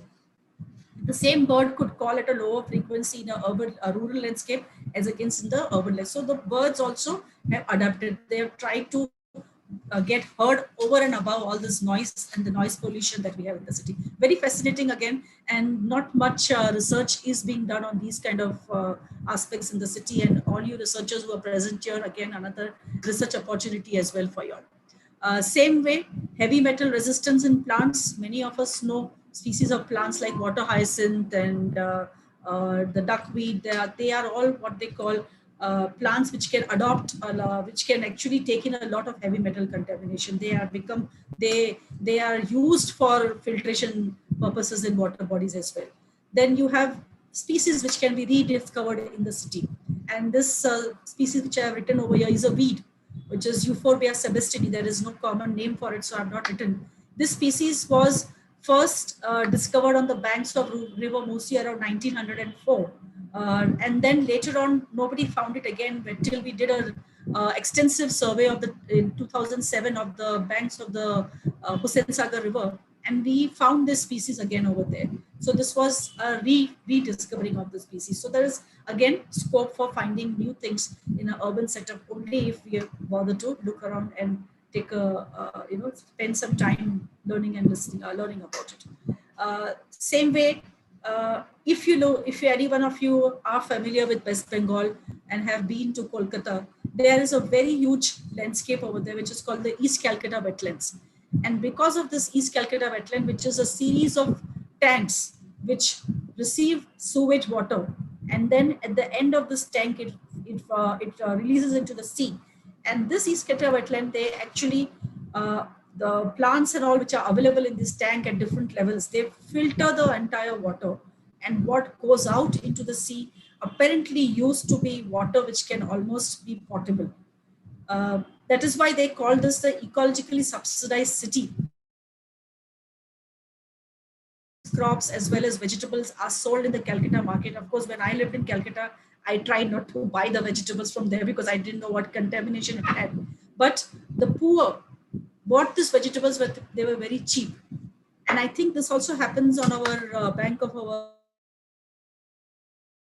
A lot of these greens and some vegetables are grown on the, but we do not know the quality of the vegetable. However, there is availability of these kind of ecological services which happens even in urban areas.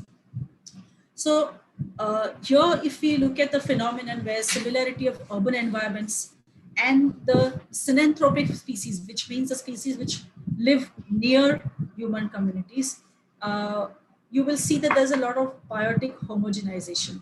Suddenly there are exotics also which can actually colonize and wipe out native species. And this is happening again very frequently in Hyderabad city. I can tell you, I get a lot of phone calls and a lot of WhatsApp messages of fish which do not belong to any of our Indian water bodies, inland water bodies, that is lakes. They are being left into the lakes right now. If you look at turtles, they are being left into the lakes.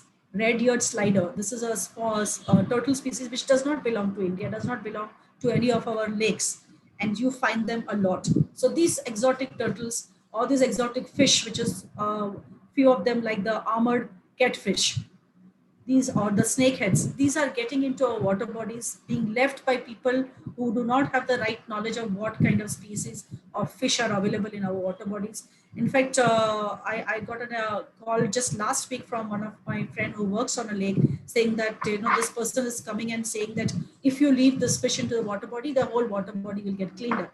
And I immediately asked her to stop that and inform the forest department that these are things which are happening over here. It's a big blow to our water bodies because we will get a huge impact on the local species of plants and animals.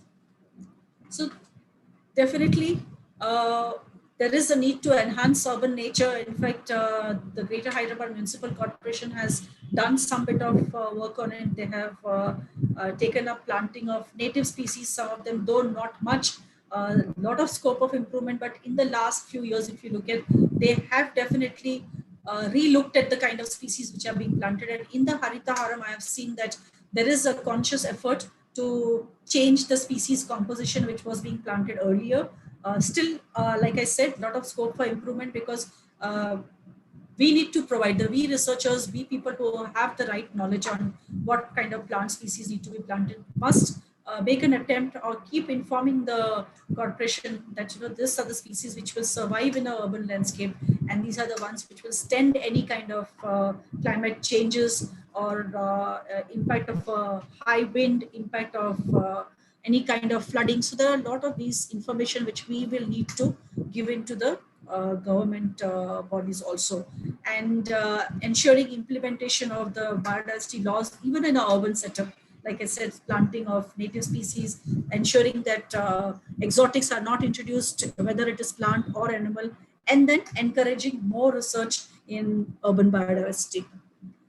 So there are something which is called the City Biodiversity Index, which is a very good tool if people are interested to understand how the city biodiversity is doing, there is a lot of information. If you want, you can always look it up on the internet. The Singapore city was the one which first came up with this city biodiversity index, and subsequently there are a few cities across the world which have done this, and Hyderabad also conducted one in 2012, just before the COP which happened in Hyderabad, COP 11 which happened in 2012 in Hyderabad. So as for that, there is a lot of scope for improvement. There were different number of indicators which were mentioned. Total 23 indicators which are spread across native biodiversity in city, ecosystem services provided by urban biodiversity, and how is the governance and maintaining of this biodiversity. So these 23 indicators have a total score of 92, and what the city had secured, our Hyderabad city, was about 59. So there is definitely scope for improvement. This was done in 2012, and I'm sure if one was to take up a study like this again, maybe we might see a improvement in this score, or maybe we might have to intervene and do something more for it. And it's an important tool, like I said, for governments, for various we can also form a platform on which cities may share areas and information to overcome increased urbanization, look at the impacts of climate change, because as many of you would know that there's something called heat island impact in cities. Some parts of the city have completely built up areas, and the heat impact over there, the heat in that particular, like say during the summer, if you look at Panjagutta, they said that's the hottest place in the city during the towards Medipatnam side, you will see that Medipatnam is slightly cooler, and that's because the large, and one does not need to know great science, one does not need to be a scientist to just understand it. You pass through Medipatnam at the same time of the day and pass through Panjagutta, and you will immediately yourself realize what is the temperature variation that happens, because there's a huge green cover during the towards Medipatnam because of the cantonment area, whereas in Panjagutta all of it is built up with steel, concrete and glass today. So you can understand for yourself how critical these kind of indexes can be for our own green spaces. This is just an idea to give you what kind of spaces are there in Hyderabad. And I'm sure over the years this has improved. Like I said, I have not got a chance to update it information. So rather than just focusing on green cities, green spaces, we have to focus on ecology of the city. This is something which we need to drive home the point that the interaction between the living and non-living components in a city are also equally important.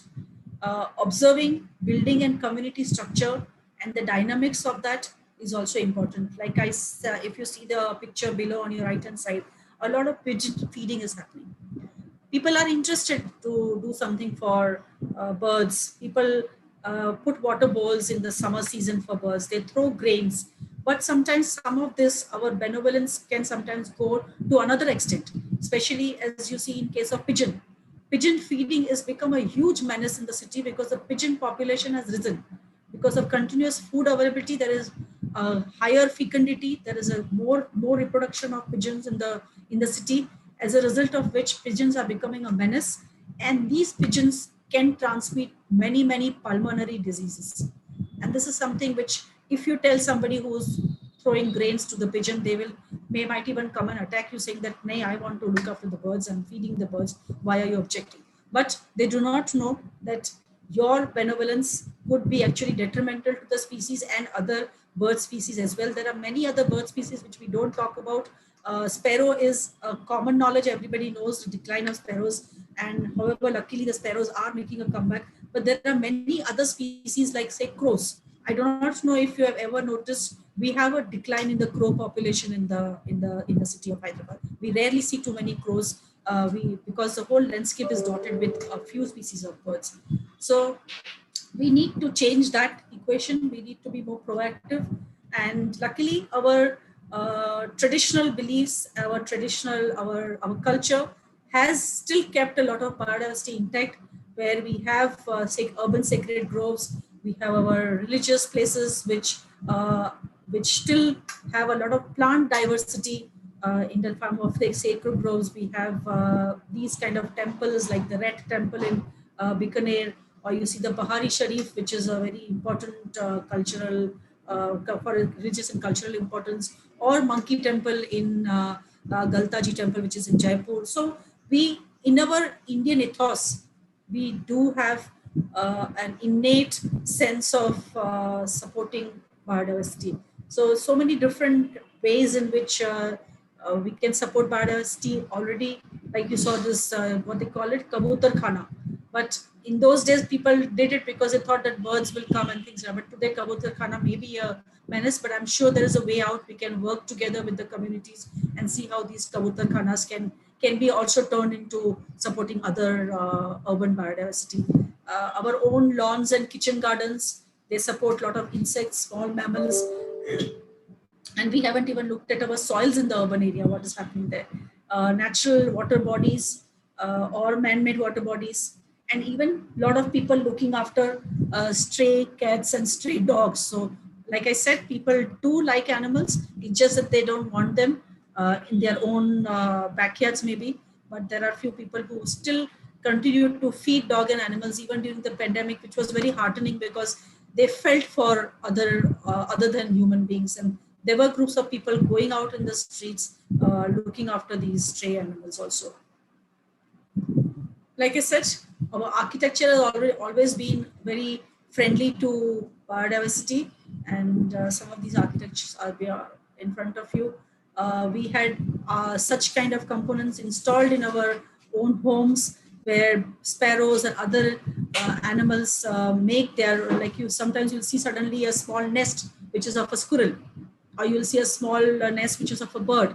So there are opportunities in our landscape earlier, especially urban areas, but today most of it is steel, glass and concrete, and that could be one of the reasons that sparrow populations declined, because sparrows were used to coming into your homes and making nests. We used to have ventilators above the window. Today that kind of architecture is completely gone. So maybe we will have to relook at our architecture also and give opportunities for animals as well, because they form an equal component and have an equal right to be on this planet. There are very lot of citizens who have taken up proactive roles in protecting biodiversity. You have people like Dr. Rajni, who is in our Hyderabad city protecting sparrows. We have Mohammed Dilawar, who's called the Sparrow Man of India. You have organizations who have started developing, making and distributing bird nests. Then you have different kinds of programs which are being organized, like the Great Bird Races, Great Bird Day. So there's a lot of things which are being done. There is a committee in Hyderabad which just is working single-handedly to protect the tree cover in Hyderabad under the Tree Protection Committee. There is requirement for tree mapping, biodiversity surveys. So a lot of these kind of things which can be done, and WWF has been part of many of these initiatives, but we look for a lot of partners where we can work together, because just as a one organization, it is not possible today to do anything. And I'm happy that CGR has been doing initiatives with rural schools, with government schools. And also I know that one of the major important work that happens under the leadership of Dr. Purushottam Reddy is the I think GRACE it is called. I forget the full form, but it is for the Eastern Ghats. These platforms are very, very important, and they give a lot of opportunity for citizens to join and become partners in conservation, and especially also in the urban landscape. So that's all to share, and I hope I was not too long in my narrative. So over to Dr. Uma Vishwa Reddy and Dr. Anji Reddy. Thank you. If there are any questions, I'll be happy to answer.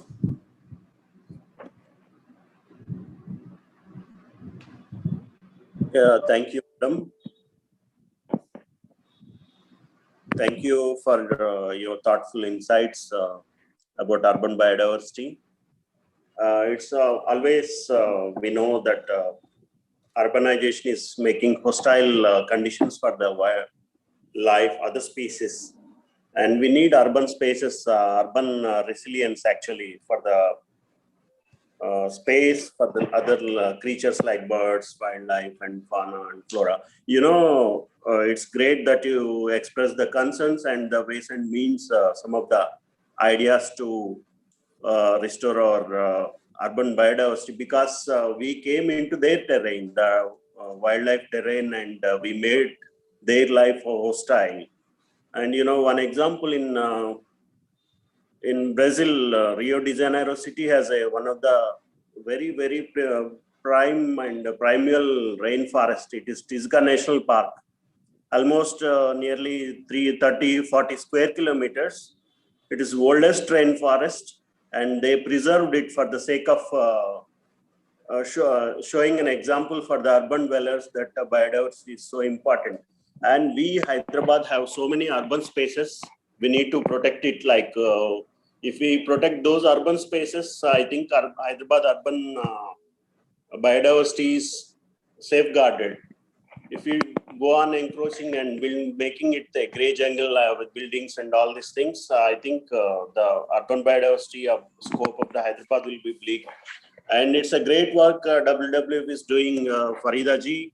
And I thank you for coming here and spending your valuable time sharing the insights on this Eve of Earth Day.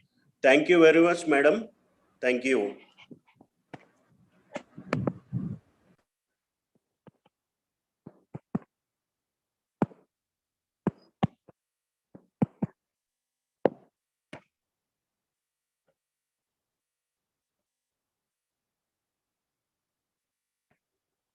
Hello, any questions?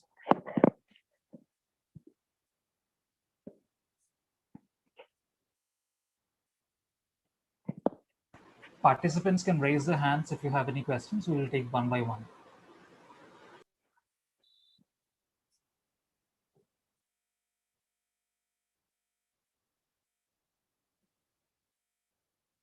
And I request Anjali sir to speak and convey thanks, and then proceed for the next session. Thank you, sir. Anjali sir? Yes, sir. Yeah, please. Yeah, thank you, Farida madam, for enlightening on the urban biodiversity, how the living creatures are changing their living style and giving scope for the even whatever unfavorable condition that we are creating by human actions, still the species are taking their own part, surviving on the all the difficulties that we have provided. So thank you very much, madam, for enlightening us on the biodiversity, urban biodiversity particularly. And I thank you once again. Now next program, I think Dr. Naveen will take it. I request Dr. Naveen.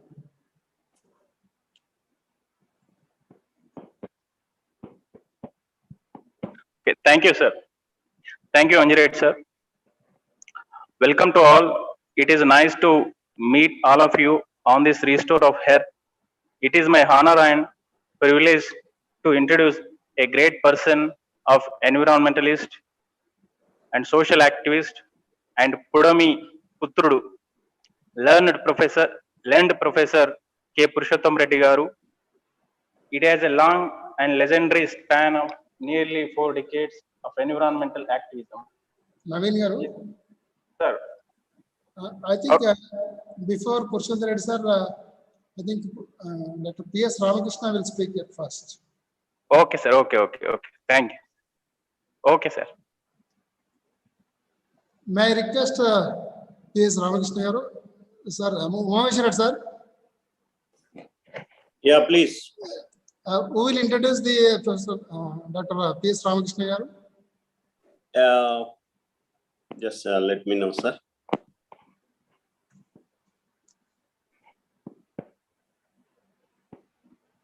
Venkatesh?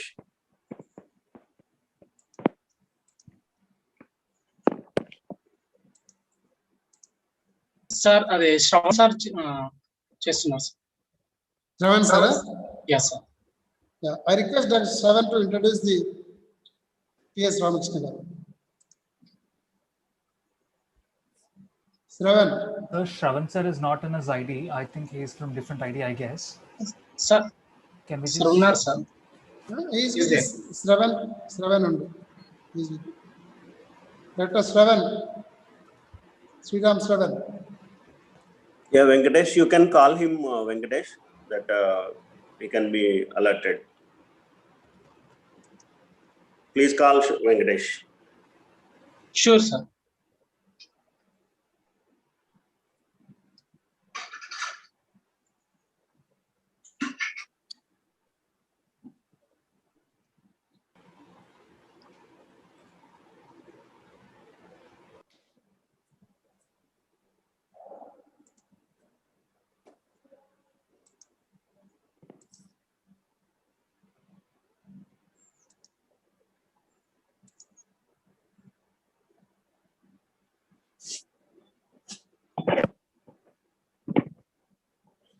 Till he comes, I can share some of my ideas about Earth Day, and that we can observe Earth Day in many ways. That we can do some meetings. Youth can have some their own webinars with their friends groups, and then they can make some cleanup programs with that proper care of Corona, and they can educate youngsters, and they can share their own nature experiences, and they can go through some prominent nature features in their areas, like trees, old trees, and they can recall its history, and they can make a story about that tree, its history, or a prominent hill or whatever, and they can form into groups, some kind of a nature groups.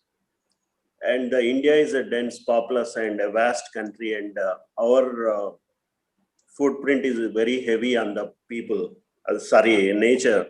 So all the youngsters here, the research scholars and young faculty, and all of the participants can make their own efforts. Let us start from this Earth Day. Do something positive. Like you can have some like posters on the Earth Day.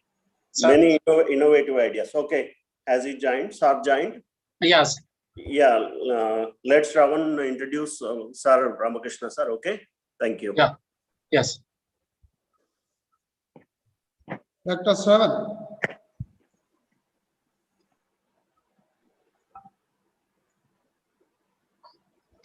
Sir, Anjireddy sir, Shravan is coming. Unmute.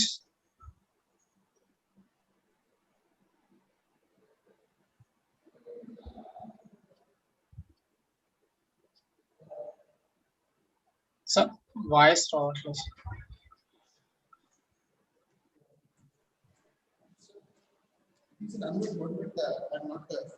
I'm not able to reach you. Yeah. Unmute this, Shravan, sir.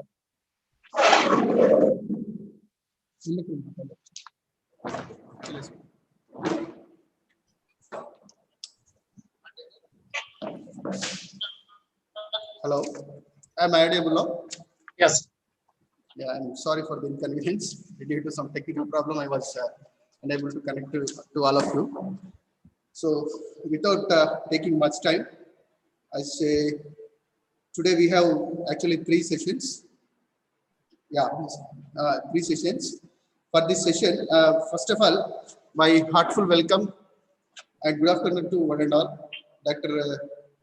Honorable Register Sir, Vishnudev Sir, Professor Vishnudev Sir, and Dr. Anjireddy Sir, Principal and Governing Council Body Member, Mahatma Gandhi University, and Rajeshwari Madam, BOS, Chairman Board of Studies, Department of Social Work, Anjay Sir, Board of Studies, Chairman Board of Studies, Department of Social Work, Telangana University, and Leela Lakshma Reddy Garu, and eminent speakers and student friends. My warm welcome to one and all from the Department of Social Work, Mahatma Gandhi University. And without taking much time, today we have eminent speaker for this technical session is none other than Dr. P.S. Ramakrishna sir, who is eminent earth scientist and who has abundant and rich experience in the field of watershed management, drought mitigation, and rainwater harvesting, and environmental issues and groundwater investigation. Sir has product of IIT Mumbai, IIT Bombay, Sir completed his master's from IIT Bombay and also awarded with PhD from IIT Bombay in the year 1990. And sir has apex experience and abundant experience in the field of watershed management and water harvesting management. And here I have sir experience list of works of the Dr. Works and contributions of Dr. P.S. Ramakrishna sir. So approximately sir has sir has rendering his services to the almost 100 more than 100 institutions on issues of rainwater harvesting and environment issues and groundwater. Sir also awarded with junior research fellowship and senior research fellowship by the IIT Mumbai. Sir, we are very happy to have you here in our program, and our students are very lucky to have your rich experience. So once again, I welcome Dr. P.S. Ramakrishna sir, and over to Ramakrishna sir. Thank you, Shravan. CGR, Mahatma Gandhi University, Nalgonda, and all eminent speaker, Leela Reddy Garu, Professor Panduranga Reddy, Anji Reddy Garu, and Farida Jampal, and all other eminent speakers who are there in today's session, as well as the participants. Thank you all for allowing me. For the environmental and restoration as well as rejuvenation, all these aspects I had been working only for the last 10 to 12 years, though I had been in groundwater for about nearly 30 years. The groundwater, when I was doing with the geological and geophysical. Then I noticed I cannot be successful only doing geological, geophysical. I started observing the nature. Some species of vegetation, indigenous trees, shrubs, as well as their canopy, character of the leaves and other twigs, help me understand the terrain. As I was successful in the groundwater investigation, it shifted my focus. Are we harming the nature? Then the conservation aspect, restoration, these things I came into this thing. And I'll show you some aspects. One minute. Wait.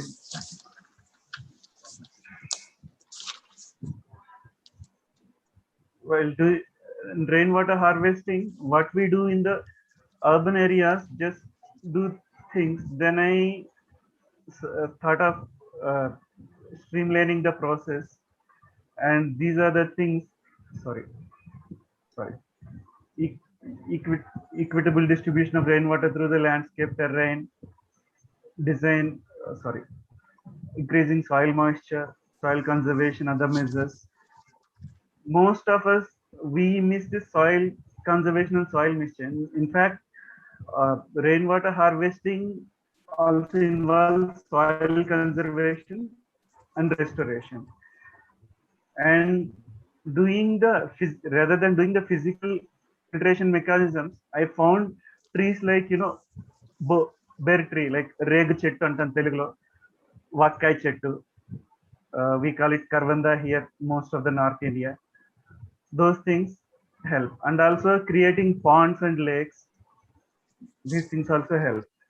And then rainwater harvesting also has to stagger the rainwater and clear the water bodies, and this thing, routing the stream courses, and also staggering the rainwater by creating bunds, dams, weir sluices. Okay. And small boundaries, maybe earthen or even concrete. Like as I was telling you, the shrubs and trees which are important here, which are very important in doing this thing. And recently I came across something called Telugulo Vattivedlu antam, vetiver. These things. And also, I mean, as I told you earlier, karvanda mostly manam vakkai chettu antam. Gigifus is reg chettu. Okay, all these things, you know, I mean, you go to any time, go into the rural area, when you see regu chettu, vakkai chettu, karvanda and Indian juju, that boar tree, we see lot of biodiversity under them. The places under these trees, shrubs are very green, thriving. You have wildlife, birds and other things, lizards, everything. So, and the kind of, I mean, generating the green spaces, rainwater harvesting plays an important role. And I mean, how to go about rainwater harvesting, creating, you know, not necessarily pits and all those things, creating bouldery channels so that the grass and other minor species generate themselves, and as well as the creating the footpaths with let the grass and other species grow themselves. And as I told you, this is Karvanda, maybe we call this Vakkai Chettu on the left side, and this is Regu Chettu, bow tree. And these trees, they're very thorny and hardy shrubs, trees. They sustain themselves. In fact, they allow the restoration also. And this is cluster fig, sort of, you know, atti chettu laga cluster ga dini audumbar antam, audumbar. And this is jamun tree on the left side. These also are like help in soil conservation and all these things. And this is about, you know, lemon grass on the this thing right side. And we here we have vetiver or vetiver, and creating the stream channels, courses themselves, like we call them swales and bioswales. Bioswales on the left, and creating swales, all those things. Also creating rainwater gardens. Okay, and let the water flow through your property through elongated, identify the terrain, go through a longer area. And these are like, you know, creating subsurface low cost tanks, all those mechanisms. Okay, other than this, I'm still in the process of identifying. I'm acting with the botanist. Okay, 1 minute, let me share. Where is this thing? Share. And some species, some other species I've identified, like, you know, bamboo, palmira, మనం తాటి చెట్టు అంటాం. These things do a lot of soil conservation. Hello.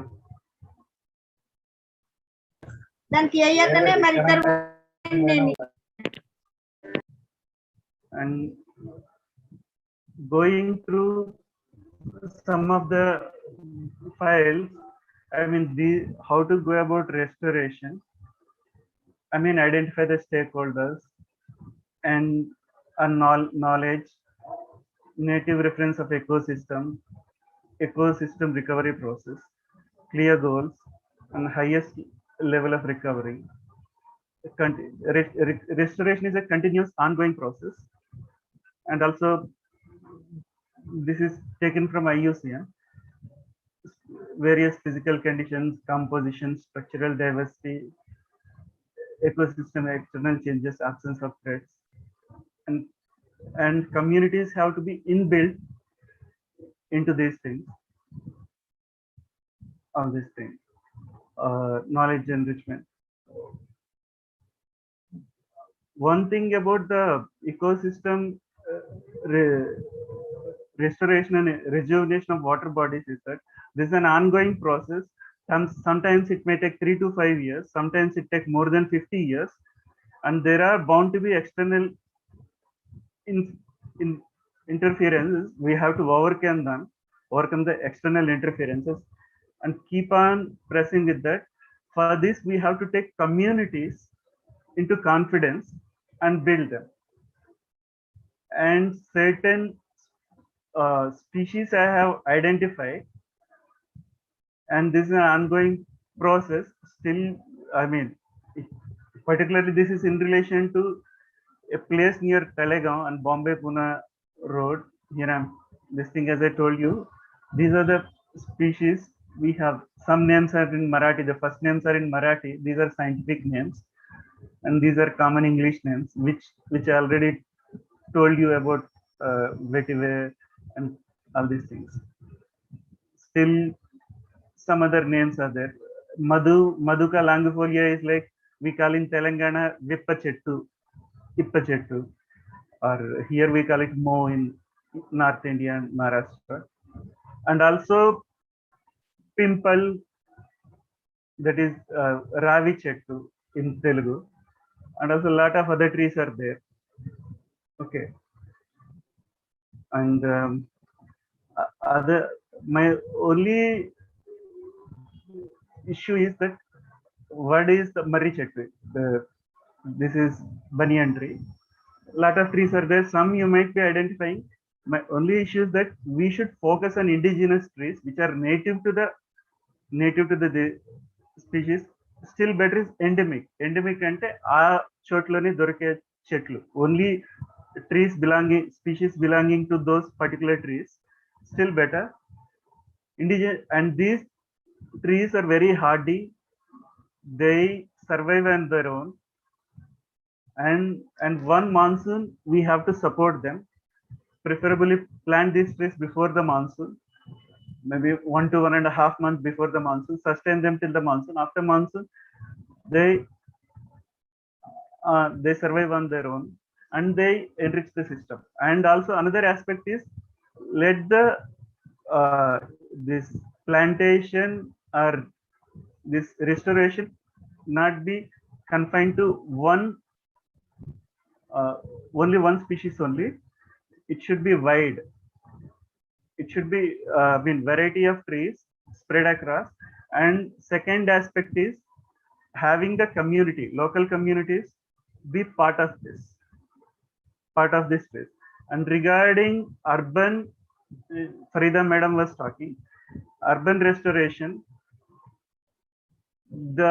most of the municipal corporations and local administrations, I'm seeing they insist on the builders and societies do their bit, but whereas the municipalities don't do. In fact, the flood water or even the waste water, sewage water should be directed towards common ponds. Farida Tampal madam was showing in Calcutta, they have sewage ponds. After that, almost clean water goes into the sea. Even those sort of sewage water, all those things help. But Calcutta is an ideal thing. And in Navi Mumbai, New Bombay, most people you might be knowing, Navi Mumbai, a suburb of satellite city of Mumbai, they have holding pond for sewage water in a place called Vashi. That is the only place outside Calcutta where I am seeing. Even Chennai also had such mechanism, wet water bodies, but unfortunately most of these water bodies have been filled up and reclaimed as a building construction sites. And all of you, most of us know why Chennai is flood prone, because of filling up these water bodies. 20 years or maybe 15 years prior to now, there was no flooding issue in Chennai. All this happened because of the filling up the water bodies. So actually, local administrations like municipal corporations, development authorities, they should also know, take care. They should also do their bit for the water holding and these things, because a builder or a construction company or even a society can do only that much. Whatever you do, the water tends to overflow, and that water then either floods the city, or you have to let it into sea, like in cities like Bombay or Mumbai or Chennai.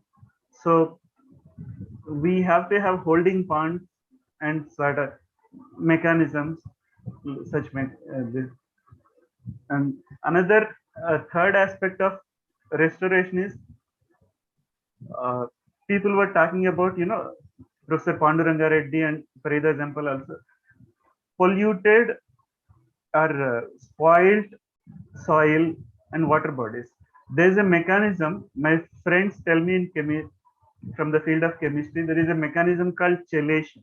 You treat the uh, barren lands as well as the spoiled lands, because particularly spoiled soils happen more in the sugarcane and other water intense, sugarcane and pad, mainly sugarcane it happens, though it happens in others also, where fertilizers are used, pesticides are used, soil goes waste, and we cannot use it for any other, even for the same crop after maybe 3 years or 5 years.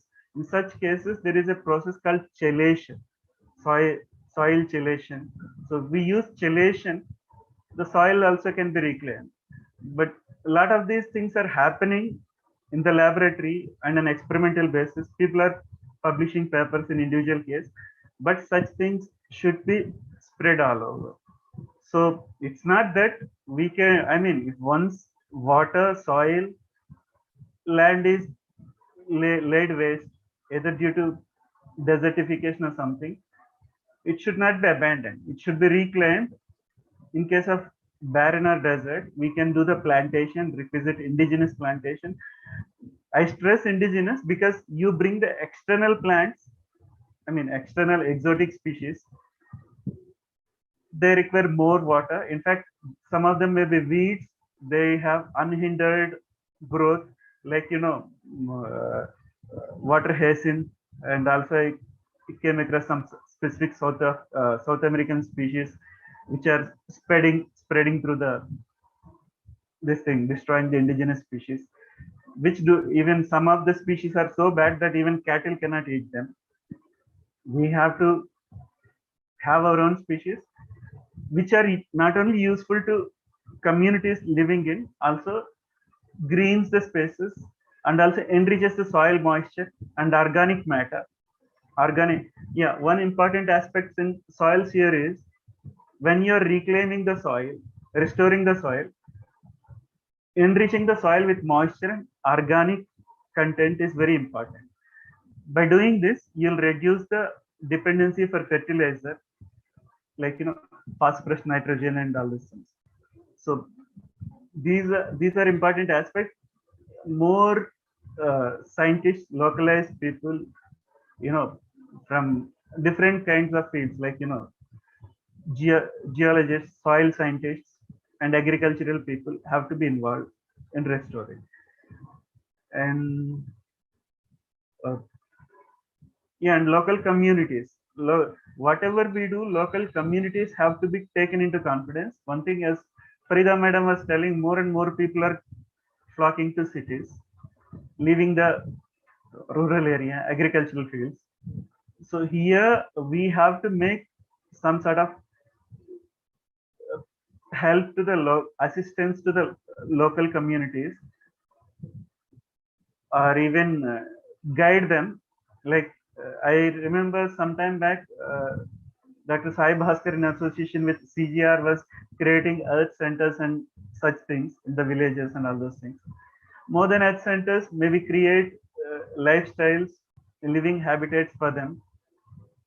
And this restoration of the lands, water bodies, whatever, should be part of the habitats and communities.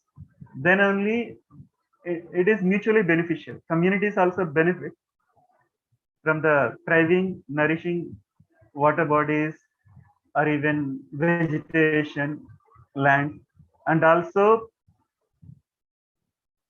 and also and also these lands, vegetation, water bodies also get supported by the communities.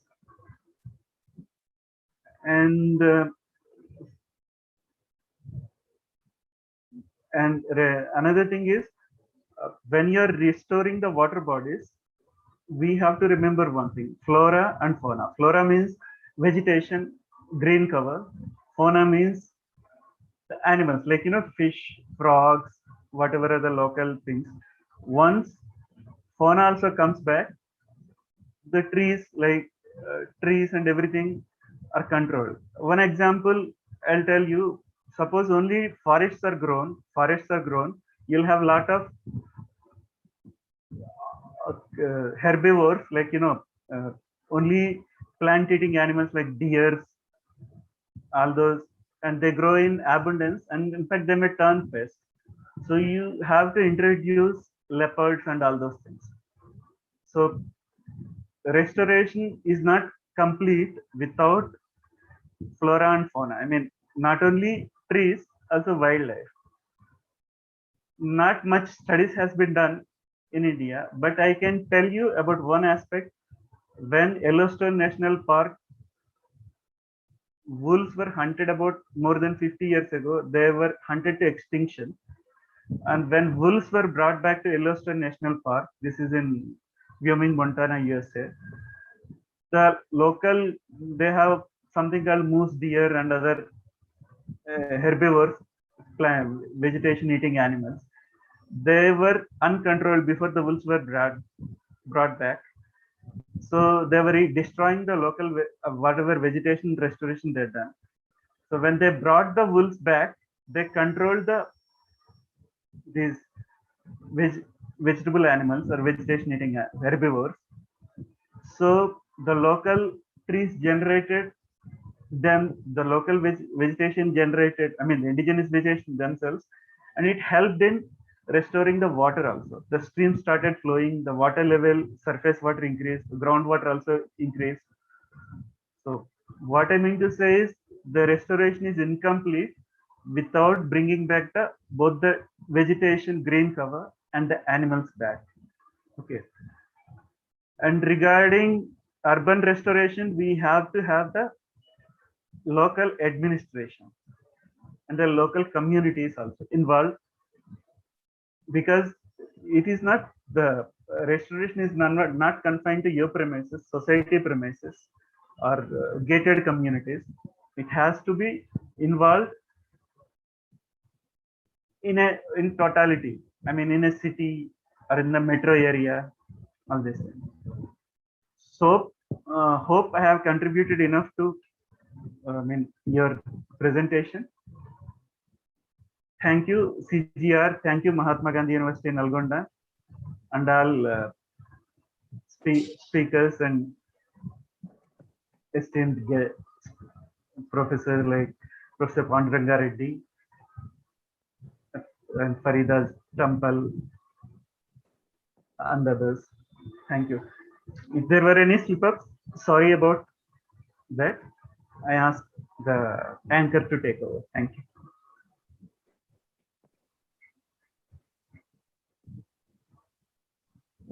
Hello?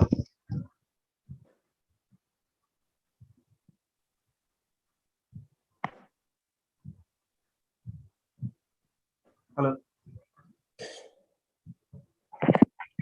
Can you please take over? And any doubts, welcome. Yes, sir. Yes, sir. Yeah. Shravan Kumar Garu, you can say word of thanks to sir. Yeah, Shravan is responding? Yeah, I can see, I can hear you. Yeah, thank you, Dr. P.S. Ramakrishna Garu, scientist at Mumbai, for your enlightened talk on the regeneration or restoration of the wetlands in the urban areas and also in the rural areas, how the species have to be selected and restored for the protection of environment as well as the useful to the local community for taking it to them into confidence. You have also given example of wolves of the park, how the vegetation is protected by bringing back those wolves into that park. So I thank you very much, sir, for your wonderful presentation and inspiring the particularly young students to work towards that protection of environment and regeneration of the earth health. Thank you.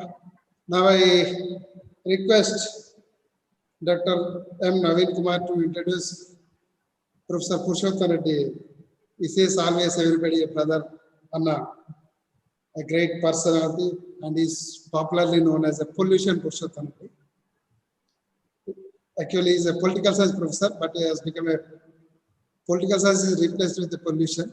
So I request Dr. Naveen to introduce Professor Purushottam. Thank you, sir. Audible, sir, my voice? Yes, sir, you are audible. Okay. Thank you, sir. Respected our principal, University of Arts and Science, Anjireddy, sir, and department head, and my dear colleagues. Thank you. Welcome to all. It is nice to meet all of you on this restore of earth. It is my honor and privilege to introduce a great person of environmentalist and social activist and Telangana Kudami Putrudu Anna Professor K. Purushottam Reddy Garu. It is a long and legendary span of nearly 4 decades of environmental activism. His work and affection mobilized huge number of individuals and organizations towards environmental protection.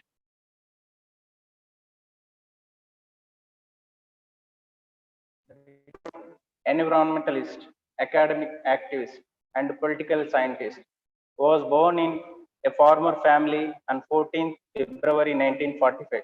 Professor a long public life and activism that across environmental policies and public policies on sustainable development, sustainable agriculture, urban studies, and restoration of damaged ecosystem, etc. And also he holds MA, MPhil, and PhD degree in political sciences from Osman University.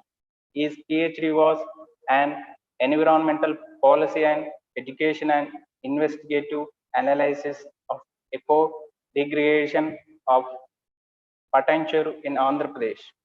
And also he held various academic positions in Usman University as a professor, head of the department and chairman board of studies in political sciences, political science department, director of Center for Environmental Studies.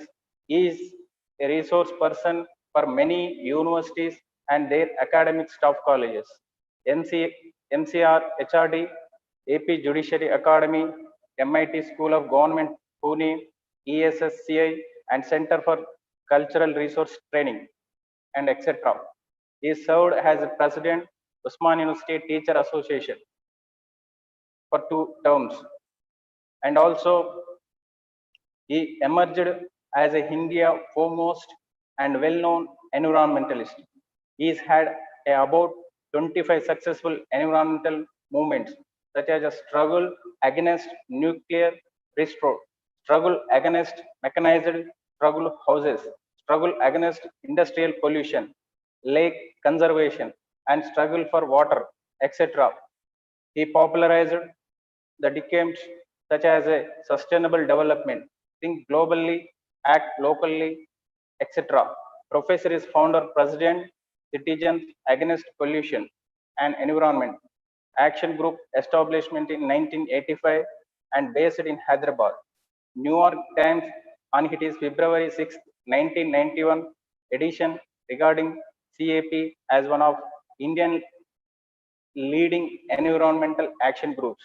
And also he was a member of expert committee Andhra Pradesh Pollution Central Board, and also first board of director Environment Protection Training Research Institution, and also a member of the Environmental Education Committee of the AP State Council of Higher Education, and also expert member of the AP State Food Seeding Project, and also co-authored book Environmental Education in 2002, co-edited The State of Environment in Andhra Pradesh, a citizen's report in 1990, and also he published more than 80 papers in national and international journals, and also he has been the force and function of inspiration for the movement of conservation of Eastern Ghats ecosystem and the publication of Eastern Ghats Environment Outlook. And also his remarkable ability not only empower people but also is connecting people and groups for a common causes and collective struggle for a better world. And also is a regular columnist and speaker in media contributing articles and solutions on various environmental and developmental issues. Professor addressed more than 3,000 meetings on various concerned issues. American Telugu Association in 1992 has facilitated him at New York, and also he visiting more number of villages in Telangana entire and also other state in within in India. We visit and field level, grassroots level, participated and social movements, and recently he also participated reconstruction of Telangana like Mallanna Sagar and also tank bund and Gandipeta Cheru, drinking water of the Hyderabad people. He have much more field level and grassroots level experience of Telangana, especially Telangana state. So he's a great eminent person. I'm really happy to today participating a delivery of the lecture. Now I request to deliver his valuable lecture to addressing the interested participants in restore of the health program. Thank you, sir. Thank you. Thank you, Naveen. You have been very generous in your introduction. That is because I am your dear friend. Just because I am your friend, you have spoken so many kind words. Thank you. At the outset, we are all gathered here on a very grim situation. There is a global pandemic. The crisis is very serious. Now, how come we landed in such a mess? That is the big question mark. I wish to point out that the world during the last 200 years was already a witness to several pandemics. We had the infamous Spanish flu. We had all kinds of bird flu and influenza. Then, we went on from one disease to another disease. But the present crisis, I believe, it is basically because the governments in all the countries, I once again repeat, governments in all the countries have been very busy trying to appease the corporates. They were serving the corporate interests. That's why public interest issues were not their concern. If we look at India, the National Disaster Management Authority had very, very clearly projected scenarios of pandemics and even prepared reports on what to do in the event of a pandemic. Now that report is missing.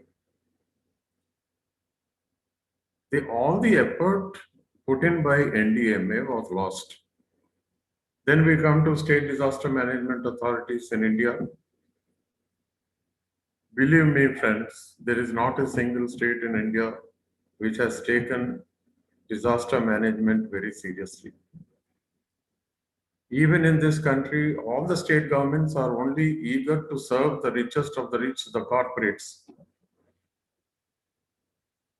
And all this is happening in India, where we have an excellent constitution. And we are all committed to a political system which is supposed to be democratic. How serious is the problem? The problem is, I'll just give you a few highlights without going into the details, because I know this gathering consists of very eminent people, professors, scholars from Mahatma Gandhi University.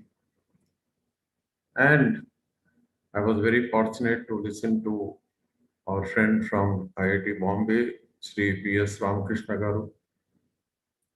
We had Parida Madam, Uma Maheshwari Reddy, and my dear friend, Dr. Anjali Reddy, Professor Anjali Reddy. Since I know almost all, being a senior, I know I am addressing a very learned gathering. And therefore, I wish to just mention a few. our imprint on the planet is very, very deep, and it is impacting life in all forms.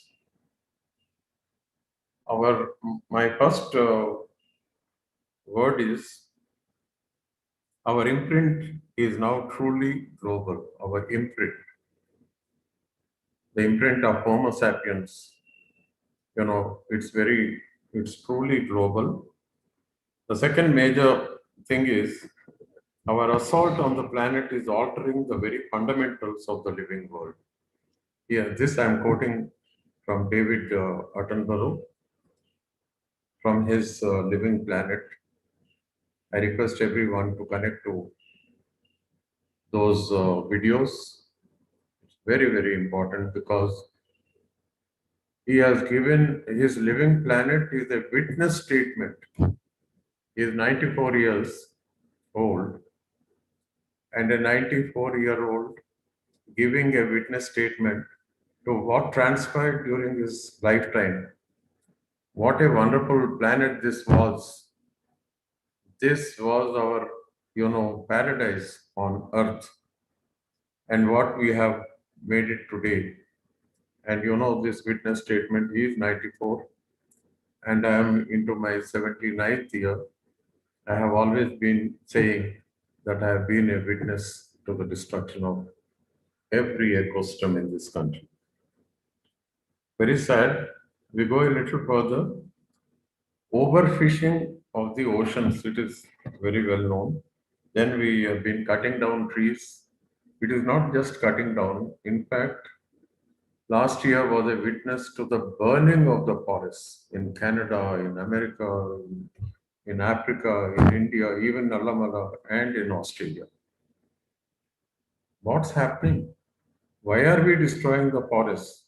And all because somebody has, they think they have an economic idea. In Brazil, the world's best ecosystem was being burnt only to convert it into a pasture land where, these people can go in for cattle ranching, and they set up slaughterhouses and they produced hamburgers for Europe and America to eat. And looking at the few dollars they get, viewing the dollars, they thought that was development. That is why I always say we need to have a major paradigm shift. A major paradigm shift. Unless our development model itself is properly defined and redesigned, we are not going to improve the life on this planet Earth.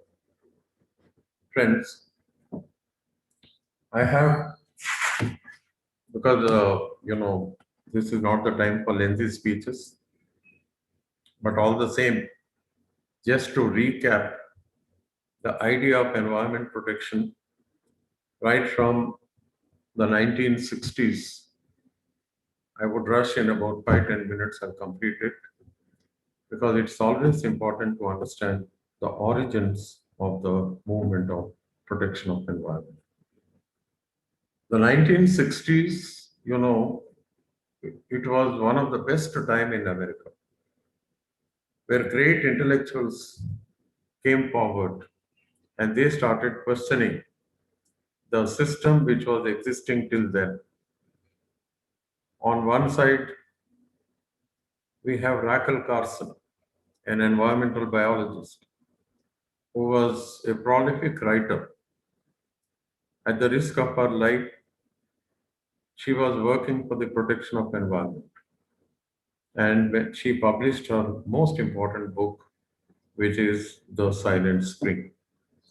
Now, Silent Spring is the starting point of environmentalism in modern times. I'm not saying nothing was done before Rachel Carson, but if we take 1960 as a cutoff year, from 60, the questioning started. Then after that, we come to the second most important book, Limits to Growth, which was published by Club of Rome, and the authors were Dennis Meadows and others. and what a book. It clearly cautioned that development for development's sake cannot continue. Growth for growth's sake cannot continue eternally. There are two major limits which the planners have to take into consideration. And these are, number one, the limits to nature and the cost of pollution, the increasing cost of pollution. So unless we take those two factors into consideration, we are, of course, as the subject developed, we are using much better words to describe. We are using the words like the cost of environmental services and so on. Yes, we need to take all that into consideration. In fact, the very concept of environmental impact assessment, it is intended that we take take the totality of the situation in consideration. Okay. After that, we go a little further. We come to 1992. And 1992 was important because the world was, in fact, we can say that the entire world came together to understand, to discuss, and to adopt a report commissioned by the United Nations, and that report was Our Common Future. This report is the World Commission report on environment and development.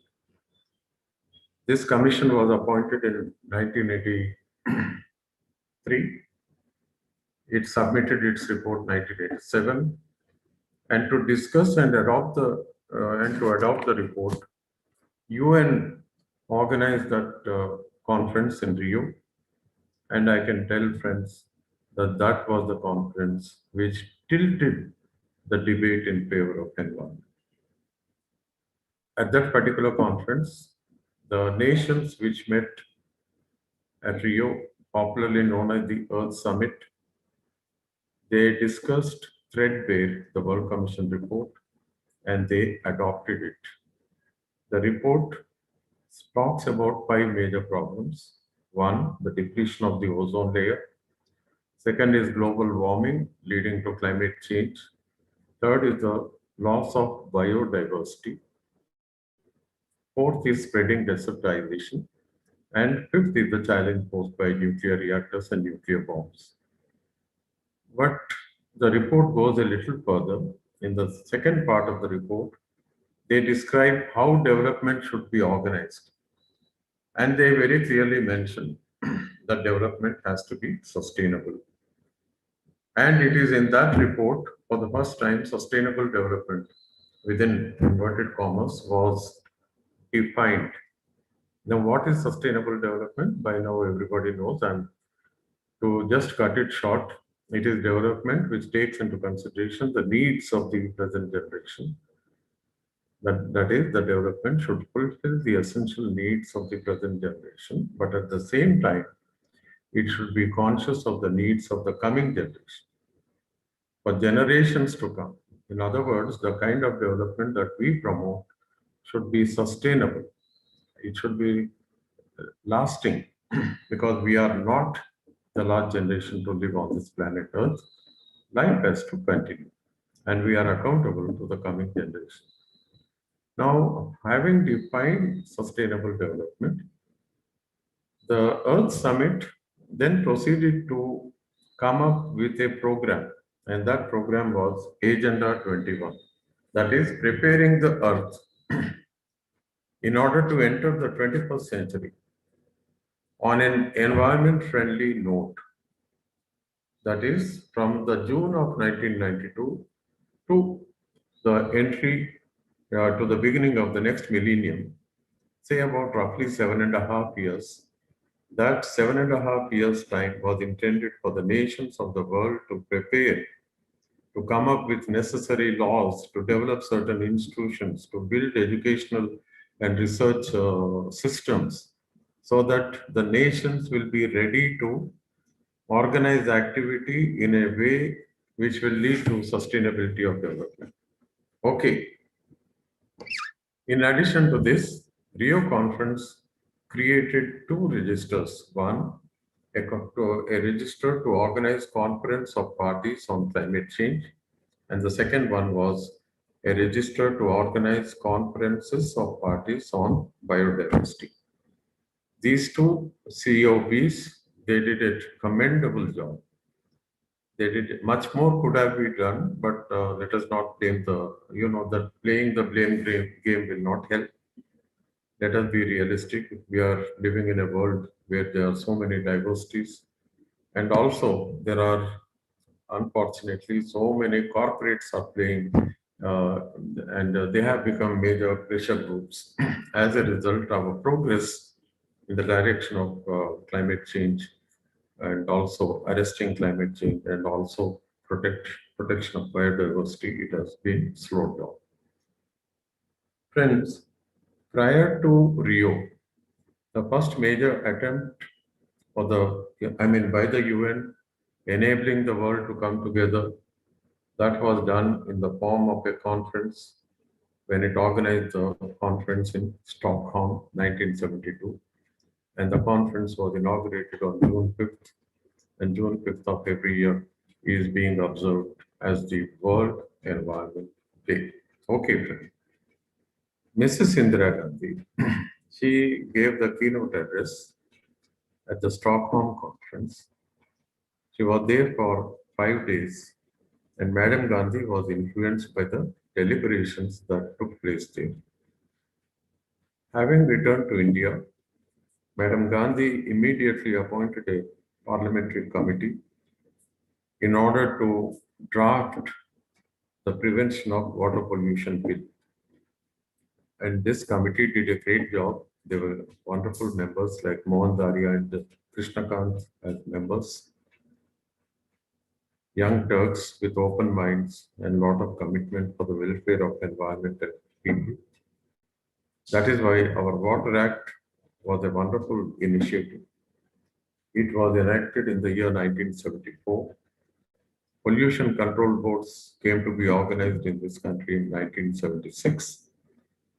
5 years later, a very comprehensive Air Act, that is Prevention of Air Pollution Act, was enacted.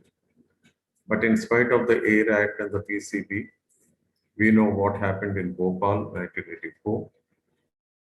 Bhopal gas disaster was the world's worst industrial accident, and it took place in India. But the question is, our rulers never learn any lessons. We are all a witness to it. Okay. Forget the rulers. We, the people, have we learned any lessons? What is our big commitment to the protection of environment? We the people, we are supposed to be vigilant. Eternal vigilance is the essence of democracy. We, the people, have to be vigilant and see that democracy is preserved, environment is protected, and environment need not be protected. The environment doesn't require our charity. We need to realize that we require environment for our survival. Okay. After the disaster, Bhopal, the government of India came up with a very comprehensive Environment Protection Act 1986. And again, unfortunately, the task of implementing this particular act, that is EP Act, was given to Pollution Control Board. And the board was not competent to implement this act. I'm very clear. Pollution Control Board, it started with basically, engineers, public health engineers, and it was simply working on Water Act. Subsequently, Air Act was given to it, and now Environment Act. And there is not a single PCB in this country which was capable of doing justice to the EP Act. That is why everything went wrong. Okay, Supreme Court of India.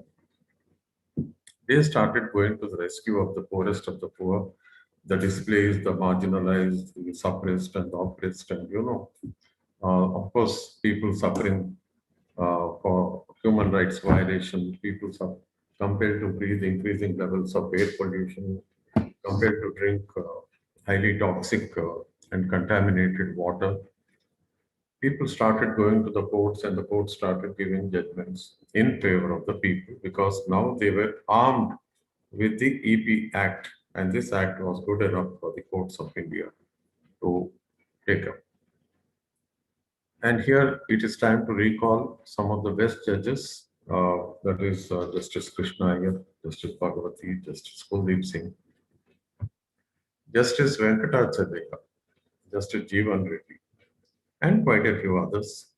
And here, let me also recall the wonderful services rendered by Mr. M.C. Mehta and his team. Friends, in spite of all these wonderful judgments, particularly I can categorize the judgments into two categories. One, those judgments which were given on the principle of polluter pays. That is, whoever is the polluter will have to pay. The second thing is judgments given under the precautionary principle. Then we go a little further.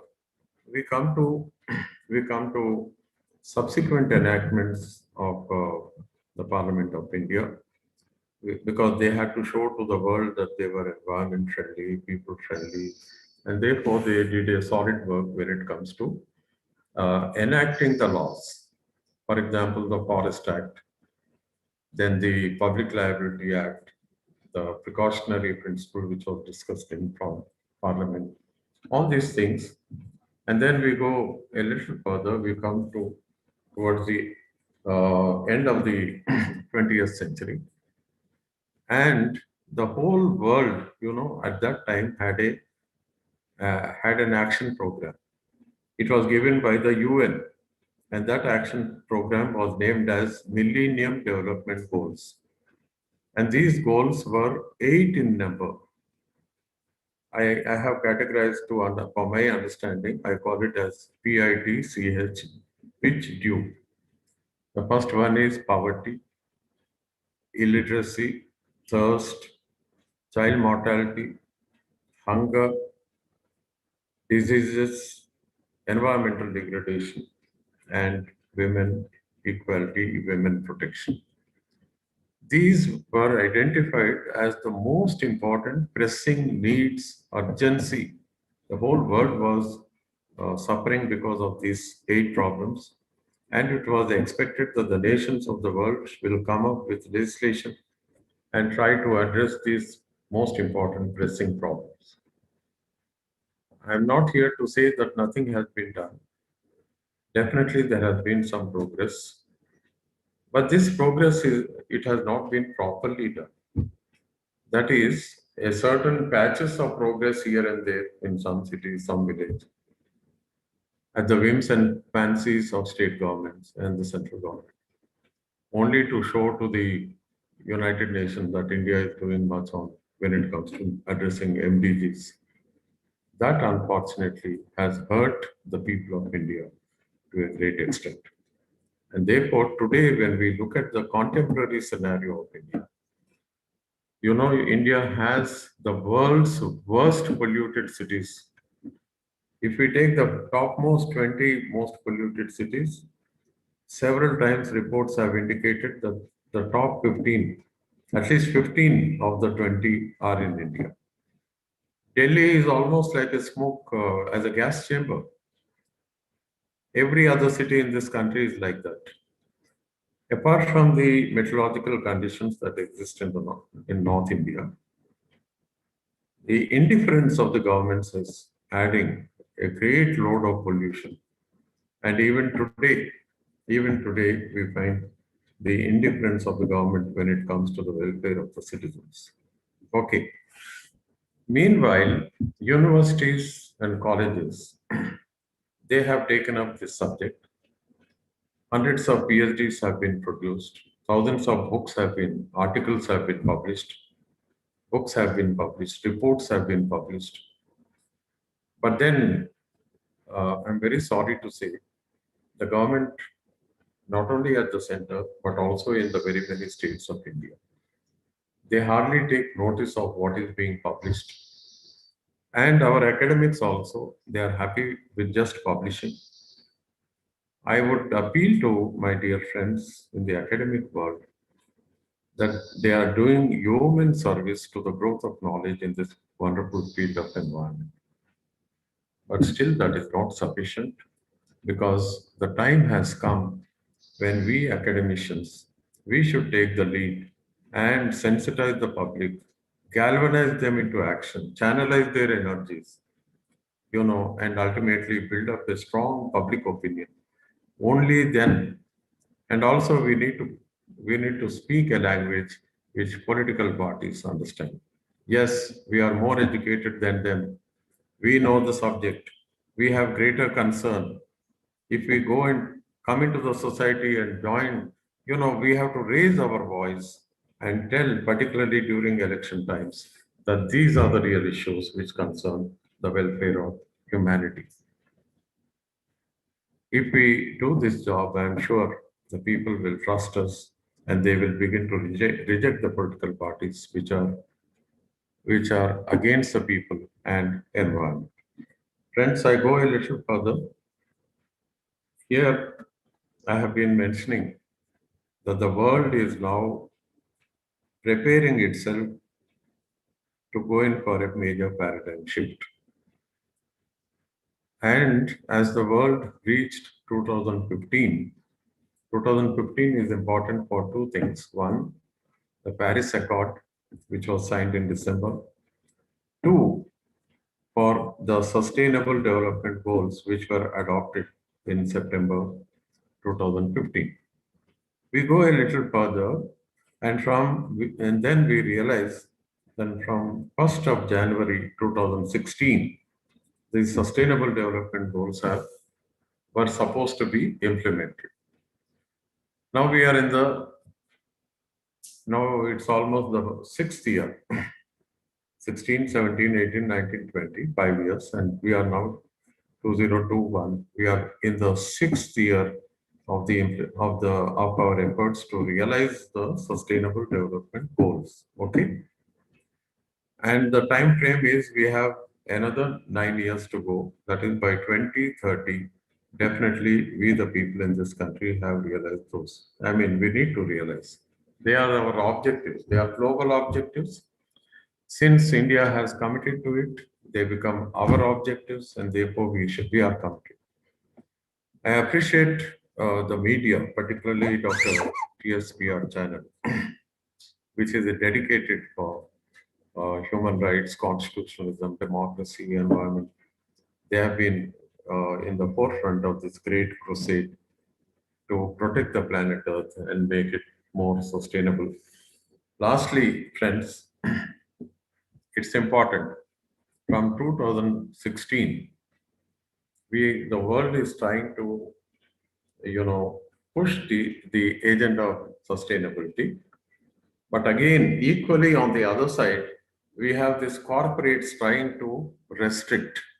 And this is more visible in India, because in India, we realize that the corporate sector is very powerful, like in any other country, but here it is more dominant, because political parties are not committed to sustainable development and welfare of the people and protection of environment. And political parties are too willing, ready to serve their masters, that is the corporates. As a result, believe me, friends, as a result, recently the government of India has, last 2 years, there was a big debate and they wanted to dilute the environmental laws. Several laws have been diluted. Every law, several changes have been made clandestinely, sometimes openly. And when the government in 2020, when they wanted to dilute the environmental impact assessment, there was a big uproar. And I'm very happy to say that more than 4 million people protested in a signature campaign. They sent email, they have registered their protest. That is India. That is, in spite of COVID, in spite of, we think India is illiterate, but you look at the response. 40 lakh people registered their protest, and the government became shaky. But that protest, that vigilance has to be continuous. We cannot afford to fall back. We have to be vigilant if we really love our next generation to survive. Friends, I just want to conclude in about 5 minutes. I know that your time is very important, but I wish to point out that in this country, people have been vigilant. For example, recently in the Nallamala forest, when the government wanted to go in for uranium mining, the people in that region, in just about 45 days, they came together and they understood the problem. They organized meetings, they took up that subject, they registered their protest, and the pressure was so much for the ruling party in Telangana that the chief minister had to rush to the assembly and say that Telangana also, that is the government also, will oppose uranium mining. In fact, they were the ones who had given the permission. The forest committee had given the clearance, but public pressure can alter wrong policies of the government, and the latest is Nallamala agitation. Earlier in Telangana, we have had so many struggles. As already pointed out, struggle against nuclear reactor, against uranium mining 20 years ago also. Struggles for positive, Jalasadhana movement, struggle against garbage dumping at Jawahar Nagar at Hyderabad, struggle for the protection of Musi. So everywhere there is a continuous struggle. People in Hyderabad are trying to protect their water bodies, Cheruvulu, Kuntal. People are trying to retain the sand in their streams, Vagulalla Isuka, because removal of that sand will affect the livelihood of the people there, and that stream itself will die. So there are many, many things, friends. People are struggling, and my humble appeal to all the youngsters, to all the distinguished faculty of Mahatma Gandhi, the time has come when we as a faculty, we need to stand by the toiling masses. It is very, very important. Yes, we need to come out, be with the people, and recall and revive the spirit of India's freedom struggle. Just as the advocates during the freedom struggle, they set aside their black coats, their practices, everything, and they stood by the people, and that is how we got independence. Yes, today the time has come when we intellectuals, we are supposed to be knowledgeable, and we need to be with the people, because it's a question of now or never. I thank our organizers for the wonderful opportunity given to me, and I appreciate. And here one word about CGR. I'm associated with CGR from the beginning, and I'm really fortunate, Lakshma Reddy Garu and Leela Lakshma Reddy Garu, they have taken wonderful initiative. I always say they created a facility where so many of environment lovers have gathered, and together we are all working for the protection of environment. Our one report speaks volumes. Our report on Eastern Ghats, I request all of you to please go through it. Uma Maheshwari is here. He has done a marvelous work.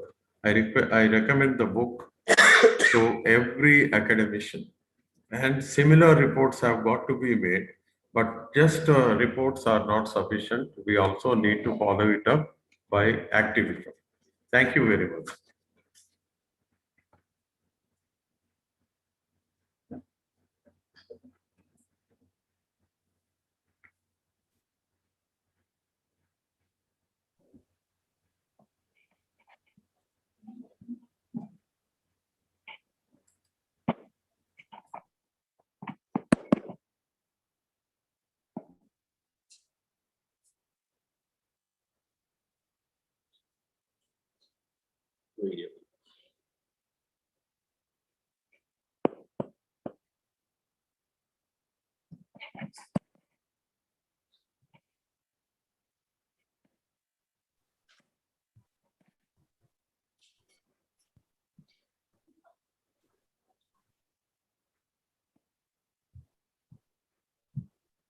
Hello.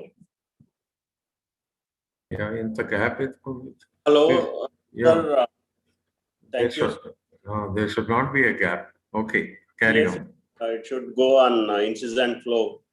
And it's a great lecture, sir. Almost the evolution of the environmental consciousness and the responsibility, how governments are changing their faces and face off kind of a situation.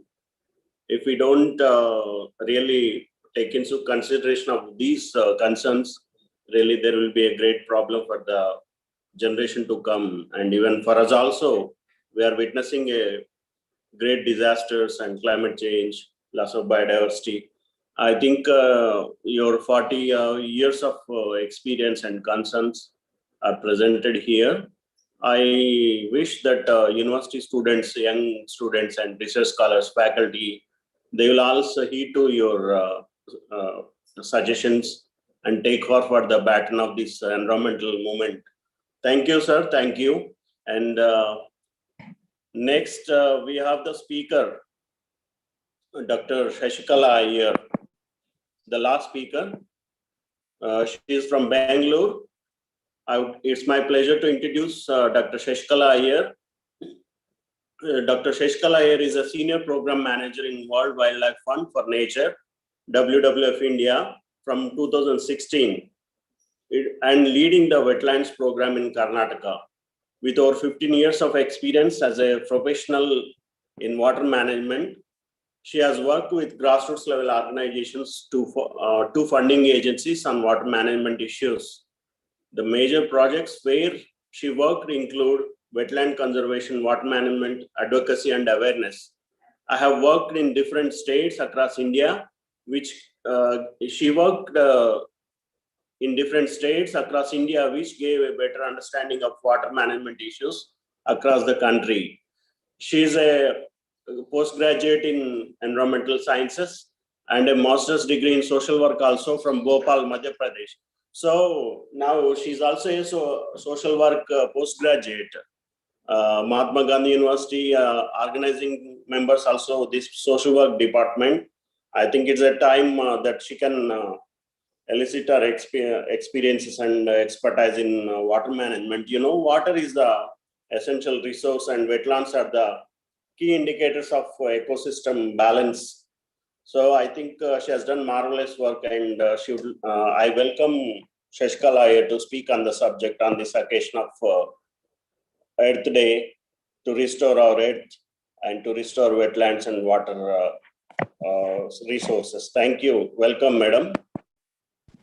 Thank you, sir. Thank you so much.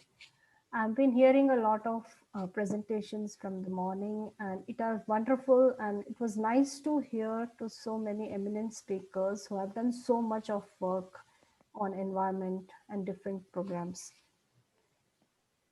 There are many initiatives taken by the government, as told by the earlier speakers.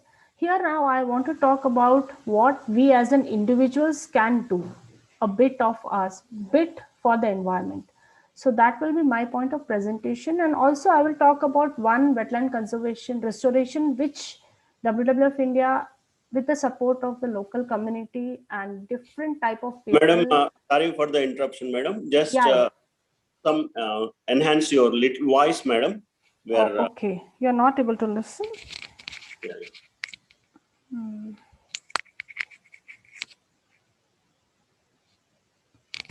One second.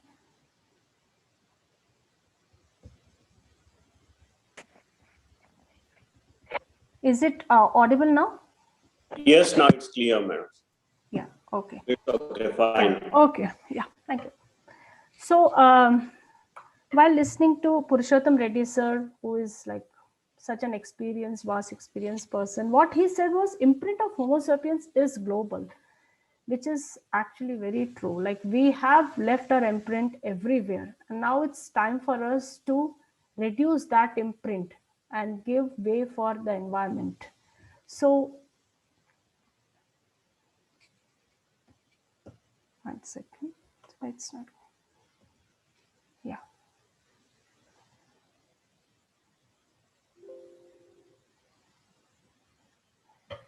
Yeah, so I will just start with what we all know, that we have like very less of water which is there for us to consume, and which comes to like fresh water is just 3%, and that also is trapped in ice caps, glaciers and other places. And the majority of the surface water is there in the lakes or the wetlands, which we call.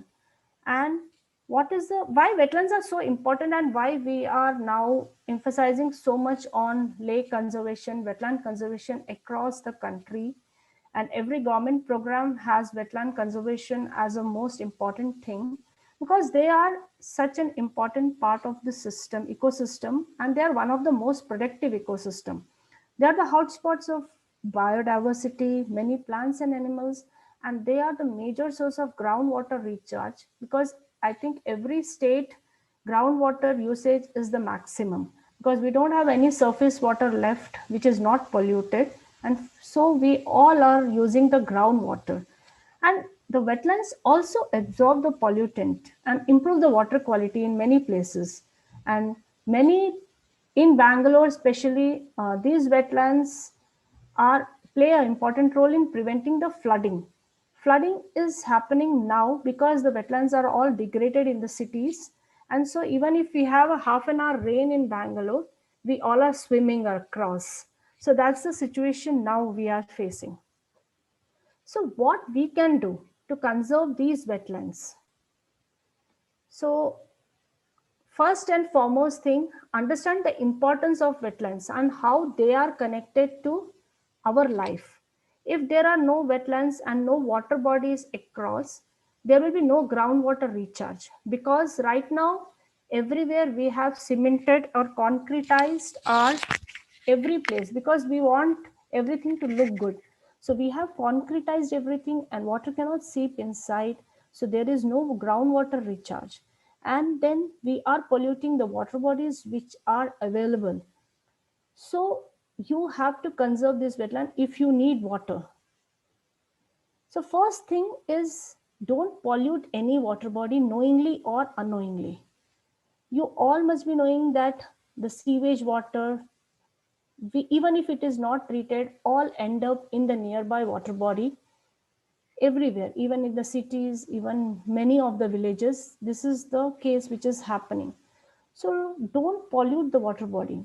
And if you see any encroachment, any materials being put into the water body or into the lake periphery, please stand against it. Go and complain to the government or the local persons or the local governing bodies to have this encroachment removed. Build awareness among your friends and families, which is very important, because people don't understand the connect between what we are drinking and why we need this water bodies to be there if we want to have water for like many years more. Become wetland mitras. Wetland mitra is a concept which is come up, MOEFCC has come up with this also. So they are like people, anybody who is interested and who wants to conserve the water bodies can become a wetland mitra and become a vigilant person in the society, and they can help the government in protecting their wetlands. The most important thing which you can do as an individual at your home, at your college, at any place, is to reduce your water footprint, which will definitely reduce the stress on the available water sources. So what is a water footprint? We all have heard about carbon footprint, but water footprint is something not much has been heard about. So the amount of water which is used by an individual or a household or an institution is the water footprint of that individual or a person or a institution. So when we talk about water footprint, we always think about the water which is directly used by us, which is like drinking, bathing, washing, gardening, flushing, like which is visible to our eyes. But do you know like how much water is wasted for each of these activity? So if we take a shower, if I use a shower for 1 minute, it will be using 26.4 liters of water. Just 1 minute of shower will use 26.4 liters of water. It will waste 26.4 liters. And if I use a bucket bath, it will be much more less water intensive. Washing machine. If we wash, like if we load every day the washing machine, it will be like around 150, more than 150 liters of water. There are many other more things on this, but I wanted to keep it really crisp, so I'm not getting into more of this. But then indirect water footprint is something which we never know. There are indirect water footprint. So what is an indirect water footprint? Water footprint. Anything which we use in our daily life, may it be our gadgets or our clothes or food or anything, everything has a water footprint. For preparing of any of these things, we need water, and we don't know that. So if you see, if you go into a cafe coffee day or any other coffee shop and you get a coffee or mug, so you will have, you think that you have taken the water like maybe few mLs of water, but actually if you calculate it, you have used or you have wasted 208 liters of water per cup. A4 sheets. So many times when we are writing something or we don't like something, we'll just leave the A4 sheet, we'll just write one line and just we throw it out. So to prepare a A4 sheet, first thing is it is from the trees and it is very valuable. And second thing is so much water goes into preparing one A4 sheet. So if I see one sheet of paper, it needs more than 10 liters of water for one sheet. So be cautious while you use it. Now, again, one plastic bottle. Earlier, I think other speakers will be knowing this, that we never had a plastic disposable bottle. So we all used to carry a bottle from home, even if we are traveling, and when we'll fill water from the stations or wherever. So now this has come, like plastics is the most, like it is a big menace for the pollution. And also for this generation of plastic bottle, if there is 1 liter of water in the plastic bottle, it will take 16 liters of water just for preparation or making of this plastic bottle.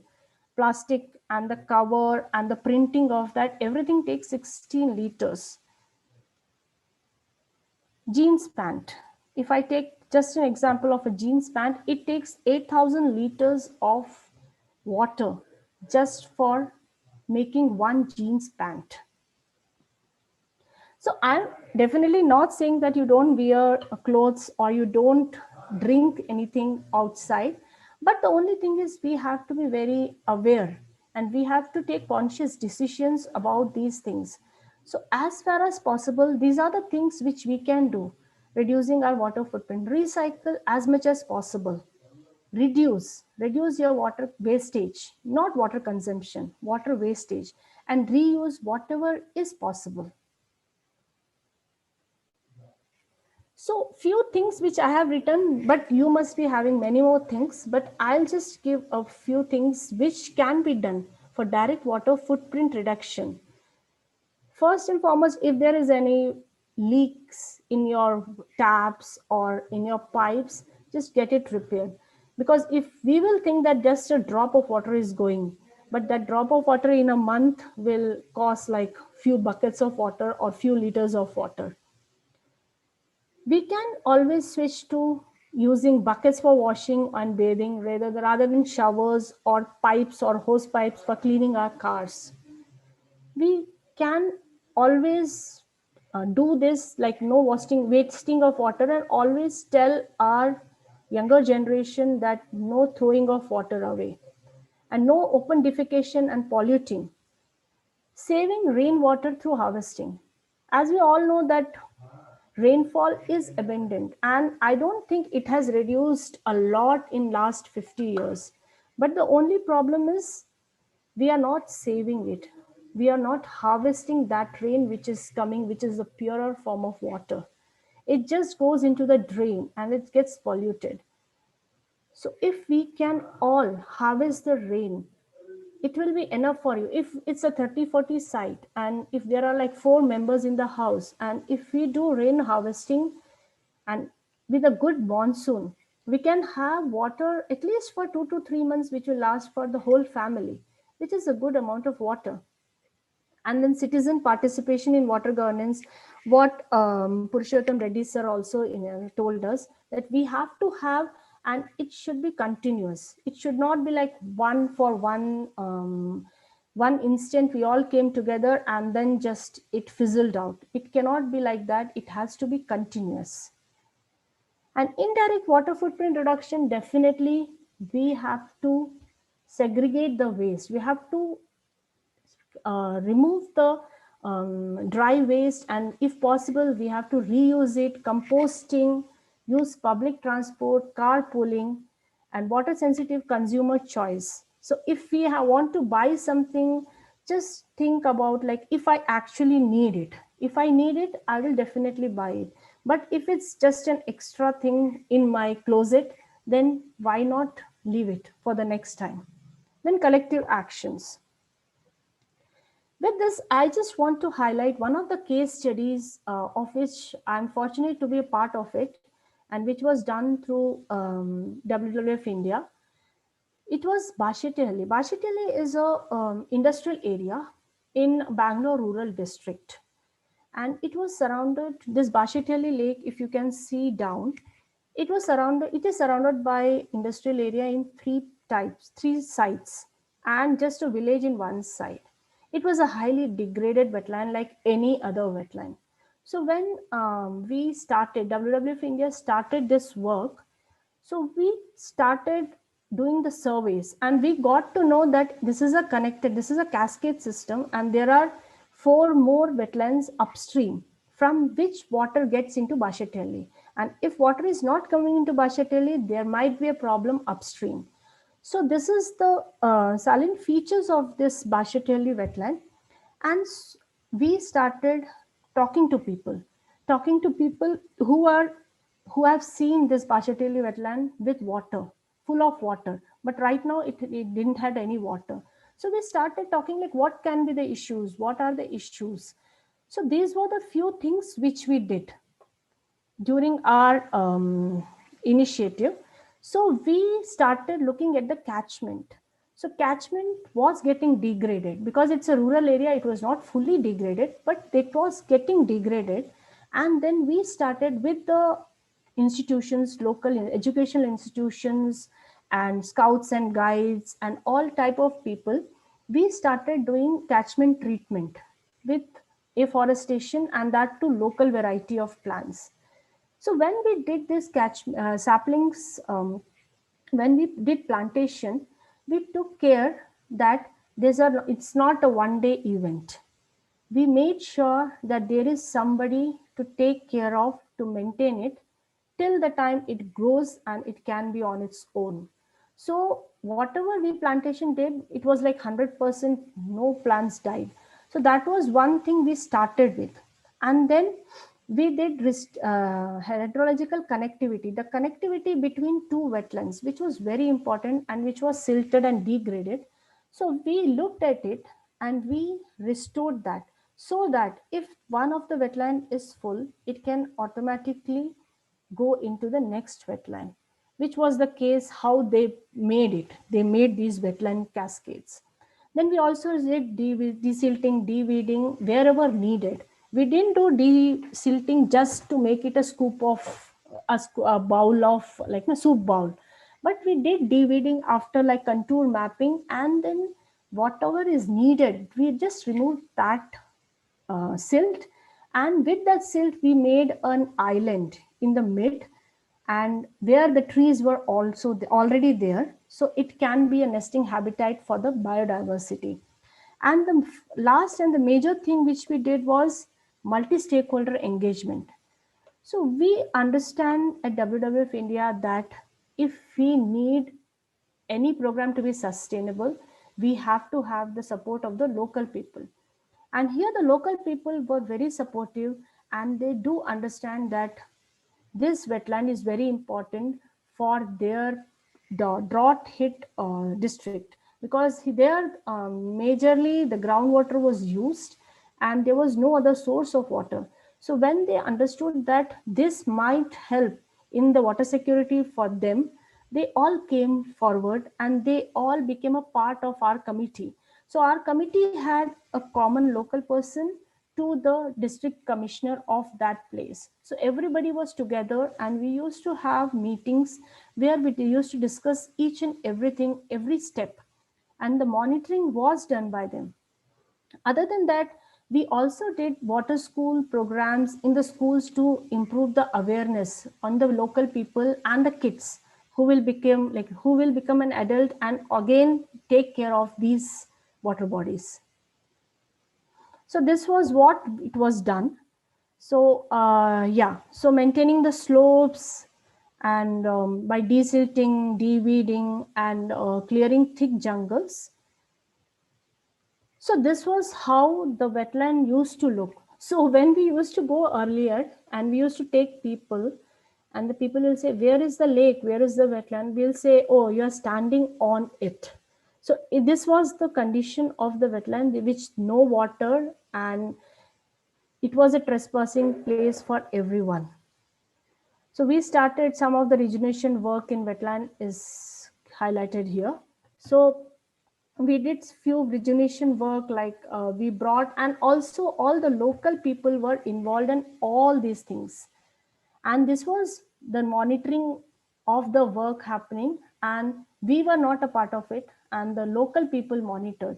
And whenever they had some issues, they used to just call us and tell us, oh, this is not happening perfectly, that contractor is not doing perfectly, this has to be dug like 1 feet, they are doing it half feet, and all those things. So those people got so much involved, and the result was this. This is how the wetland looks. In 2019, we finished the rejuvenation and before the rains. And in the rains, it was the best sight I have seen in long time, that the water was flowing into the wetland because we rejuvenated the cascade system and the water came in. And the main thing is, the people never stopped conserving this lake. They are still into it. The multi-stakeholder committee is still active, and if there is any encroachment, any person entering the lake, anybody throwing anything garbage into that, it will first go to the Gram Panchayat. Complaint will go that how can they pollute this lake? This is rejuvenated by us. So that ownership came into picture, and that was the best thing which has happened to this lake. And so in 2020, again, this is the way it looked with the rains. So we are very thankful to the multi-stakeholder committee and everyone in that village who supported this initiative, and still they are into it and still conserving this wetland. The main thing was, after we rejuvenated this lake in 2019, after 5-6 months, we started getting calls from the people around in the local villages that, oh, my defunct borewell got recharged and now water is coming out from that. And people were so happy, and then maybe that was a booster for them, maybe. So that's how this is there. And this monsoon, again, we hope to have a better rainfall and this be conserved for like posterity. So that's from my side. Thank you so much.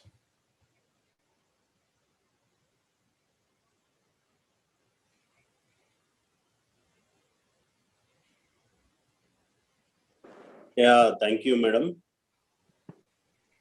Thank you for your wonderful presentation. That you presented a real-time experience, that you restored a lake, restored a wetland. You know, wetlands, we all know the plight of the wetlands all over the India and world, and like Kolleru, Pulicat and Chilka, all, and even small wetlands also going disappearing. And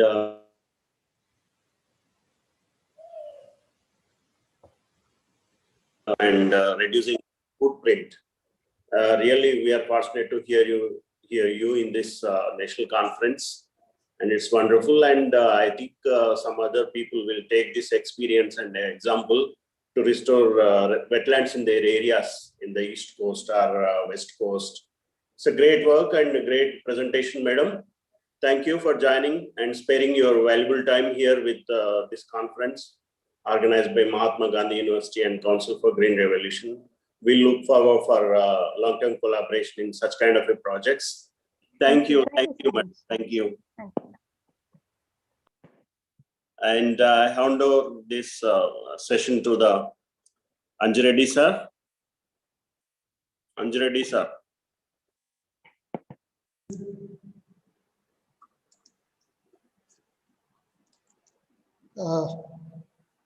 We have with us our registrar has joined. Now I request our registrar sir. Our registrar is a professor of sociology, Osman University. He has a rich experience on these activities.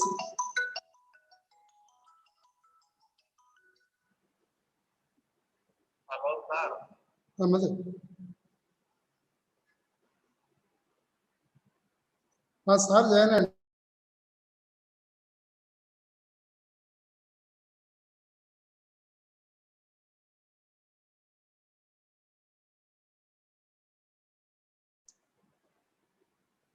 Our registrar, Professor P. Vishnudev Garu, is a professor of sociology from Osman University. He has rich experience in this sort of activities. Sir, Vishnudev sir.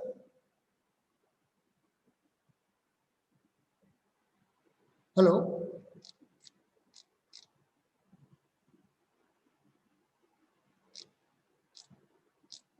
Vishnudev sir. Registrar sir. Sir, Vishnudev sir has to unmute himself. Sir, could you please unmute yourself, sir? Vishnudev sir.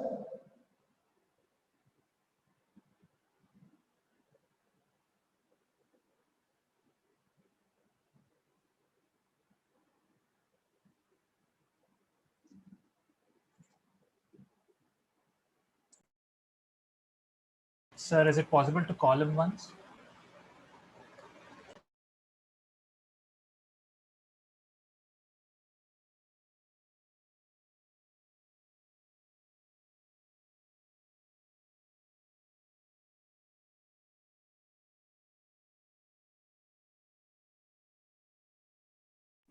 Yeah, please, if someone call Vishnudev sir, that he can be free to join this meeting. I think he is muted and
Hello, Anjireddy sir.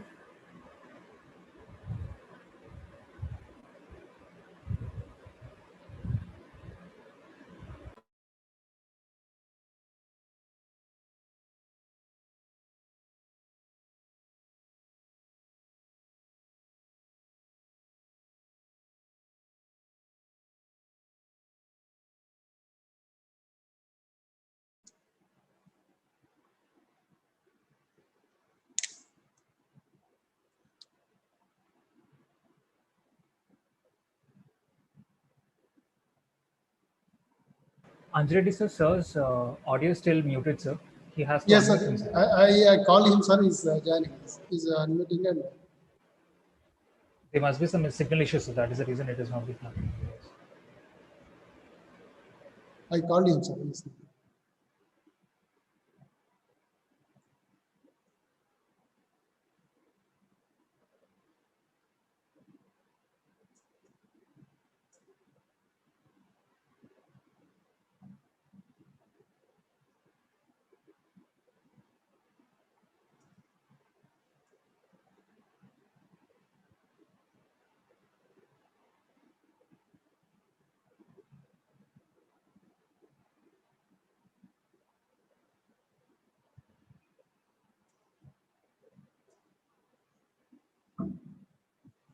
By the time sir joins, as you know, Madam Shashikala has presented a wonderful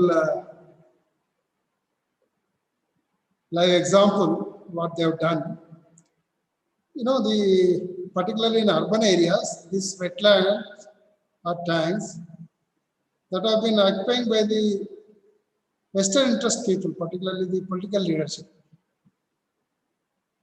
So the Umeshwar sir and the CGR may be knowing, in Hyderabad, there were more than 500 wetlands.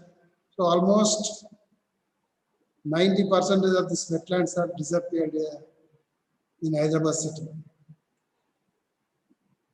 The water is drawn from the Krishna and Godavari and supplying to Hyderabad. Because of that, the Hyderabad is suffering. If this is not done, the people who are living in Hyderabad would have vacated the city due to the non-availability of the water. So restoring these tanks or wetlands is very, very essential for the environmental issues and as well as the survival of the mankind itself. You know, the people are constructing houses and various things on the water flowing channels also, not only in the tanks. Wherever the water flowing channels are there in recent Hyderabad, there is a good example how the channels are occupied by the people that causes for the flooding. Many areas are flooded in the last year's rainy season. So unless the local community and local people, if they are aware of it and they are active to protect their tanks and the canals water flowing, it is very difficult only by the government agency or any other organizations to protect. So young people like our students who are living in urban areas, they have to pay sufficient attention and observe wherever the wetlands are, occupying by the people. So if they are protected, then we are helping to the future. Yeah, our register has come into line. So I request Professor Vishnudev Garu, Registrar of Mahatma Gandhi University, to address the people. Sir, first of all, I apologize for delay because there was some technical problem in joining. So when Anjali sir called me, then I called the programmer to clear this technical snag. I am extremely happy to be part of this important national conference, sir. I am so happy that I can see Purushottam Reddy sir. Namaskaram, sir. Sir, namaste, sir. Purushottam Reddy sir. Namaste. Namaste. Sir, namaste. So I am extremely happy to see you, sir, and you blessed the national conference with your rich experience. Today, I was attending the other session, so I could really miss your talk, but so many times I heard your talks on environmental concerns and issues, and thousands of people like me got inspired by your talks and very enriching insights into this environmental movement, sir. Thank you so much for being with us. And there are other important personalities. I hope Professor Panduranga Reddy sir also joined. Yes, sir. Is there? Panduranga Reddy sir is there. ఆయన ఉండే ఇదివరకు. Okay, okay, sir. Panduranga Reddy garu and Uma Maheshwar Reddy garu, environmental scientist. Farida Tampal, Naveen Rao garu, and Shravan Kumar garu, and Ramakrishna garu, and most importantly Shashikala Iyer garu. He is with us now. Yes, sir. Shashikala Iyer garu, senior manager, rivers, wetlands. She is there. Madam, good afternoon. Shashikala Iyer garu. Madam, good afternoon. Can you hear me?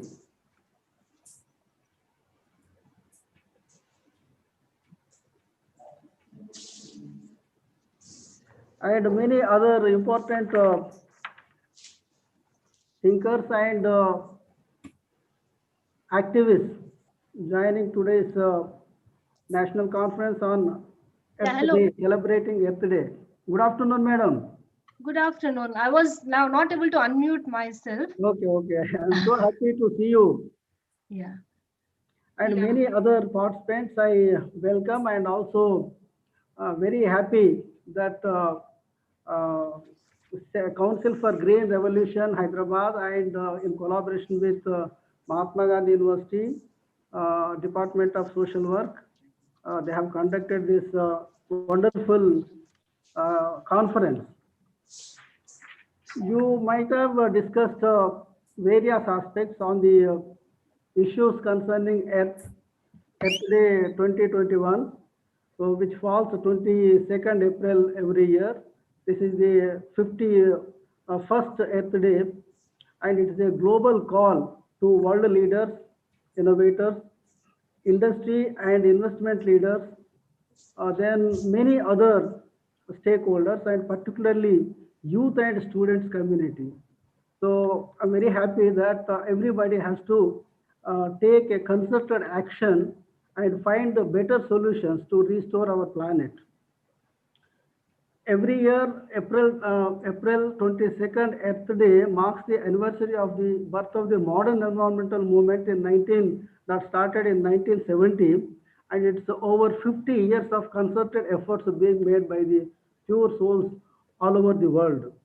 The Earth Day 1970 would come to provide a voice for emerging environmental consciousness and putting environmental concerns on the front page to all the concerted people, so that the message can be reached out to the last person all over the globe, because this earth is the concern for everyone, not only for human beings, but also for all living beings. That includes the flora and fauna. And you know very well that Purushottam Reddy sir might have enlightened all the participants that the lakhs of species, they are at the verge of instinct. So therefore, it is our concerted effort that we have to restore the earth. We all know that whatever the civilizational achievement, name anything, whatever we can see that as the development, it is coming from the Mother Earth. Name any object, name anything, we are taking from the earth. You say food or iron or gold, or name any minerals, name anything, that we are consuming it from the Mother Earth, and we are not at all bothered, particularly from the age of industrialization. Earlier the case is definitely different, but since the industrialization has started its journey, then we lost so much of earth. And the major concerns regarding earth and its destruction appeared around 60s and 70s, and since then we are raising the voice, and particularly the great leaders, environmental activists and leaders like Purushottam Reddy sir and many others, they are making civil society more conscious to address the concerns regarding the environment, and particularly earth. Earth and its pollution and also destruction. Unless we save the earth and also see that all its problems are addressed and the human race has no future, and this is only a very simple statement, but the matter is deeply concerned, so that we have to involve each and every stakeholder. Here, stakeholder means everybody, not only this section or that section only intellectuals are concerned, but everybody. And it is very important that people, to my knowledge, because I am also from rural area, little bit rural people, uneducated people are so concerned, and they have lot of value towards environment and particularly earth. When my fathers and forefathers, when they go to this field, immediately they look into the sky and also they bow their head to the earth. And that such respect and values towards environment and earth is now decreasing, particularly among educated. And that too, the advanced countries, they have destroyed so much.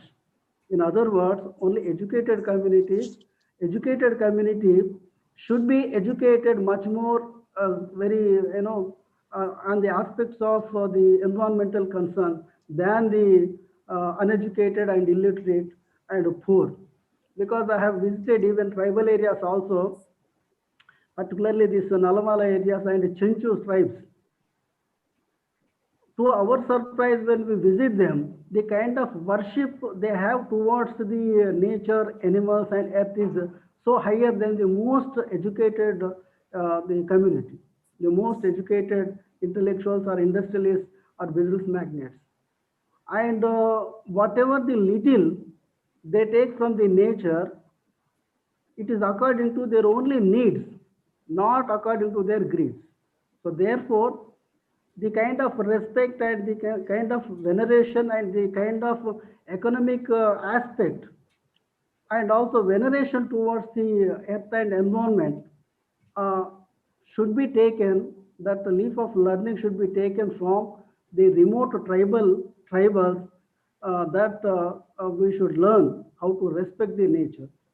So therefore, I think much of the discussion has been taken, and because when I see Purushottam Reddy sir and many others, that so much of value-based environmental concerns might have been taken in this a very brief online conference. I'm quite sure all the participants would have been benefited, and I'm extremely happy that Mahatma Gandhi University is associated and involved in organizing conference. I thank you one and all, and I thank you all the participants, particularly Purushottam Reddy sir, Umameshwar Reddy garu, and also Shashikala Iyer garu. I congratulate the Department of Social Work and particularly Madhu garu for organizing to be part of this organization, and I thank you one and all.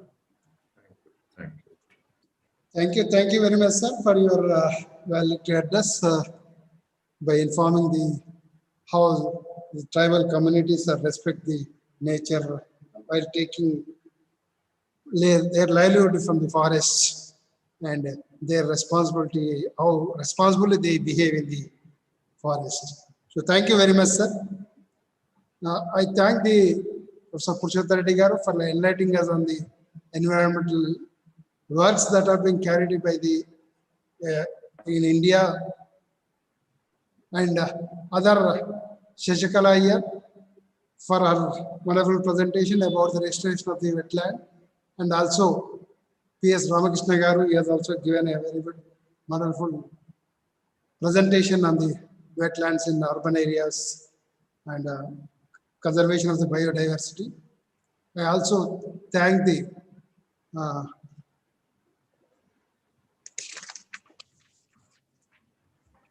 Pramila, Farida Sampal for wonderful presentation on the biodiversity in under urban areas. I thank all the participants and also Council for Green Revolution for associating with Mahatma Gandhi University in organizing this important conference on restoration of earth. Thank you one and all. Now it is CGR, Council for Green Revolution, to respond with it. Mohan Reddy garu.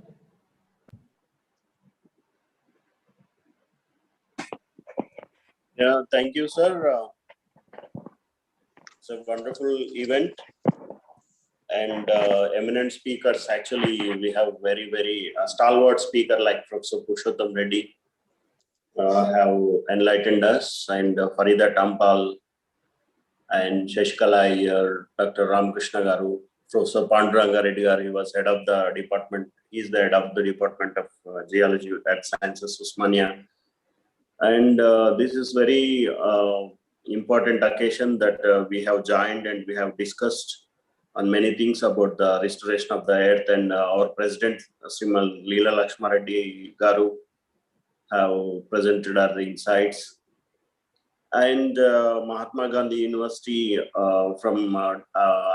I must thank Dean Vishnudev Garu and Anji Reddy sir, and Department of Social Work, Naveen Garu, Madhu Garu, and all other faculty who are directly, indirectly helped in organizing this event. And I appreciate Mr. Venkatesh from Council for Green Revolution for coordinating this program from our side. And it's a good collaborative event. And on behalf of Council for Green Revolution, my heartfelt and sincere thanks to Mahatma Gandhi University and all the faculty and all the members of the university and the students of the Department of the Social Work and all the participants from across the country and all over the universities. It's my best wishes and sincere thanks for all making this event a big success. And I think the event and made some responsibilities, presented some great concerns, and asked us first to take some responsibilities for the protection of the earth. If we don't protect and if we don't present a healthy planet to the next generation, we will be standing as culprits and like cynical, will become kind of a faulty generation. So our generation should be very responsible, conscious and proactive in protecting the environment. Thank you for one and all for this great program, joining this great program. And I wish and I hope everyone will go further in a proactive manner, in their own ways, in their own fields, in their own walks of life, to protect the earth. Thank you, thank you. Save earth and save nature and save future. Save earth and save future. Thank you, thank you. Thank you, thank you. Thank you, sir. Thank you, everyone.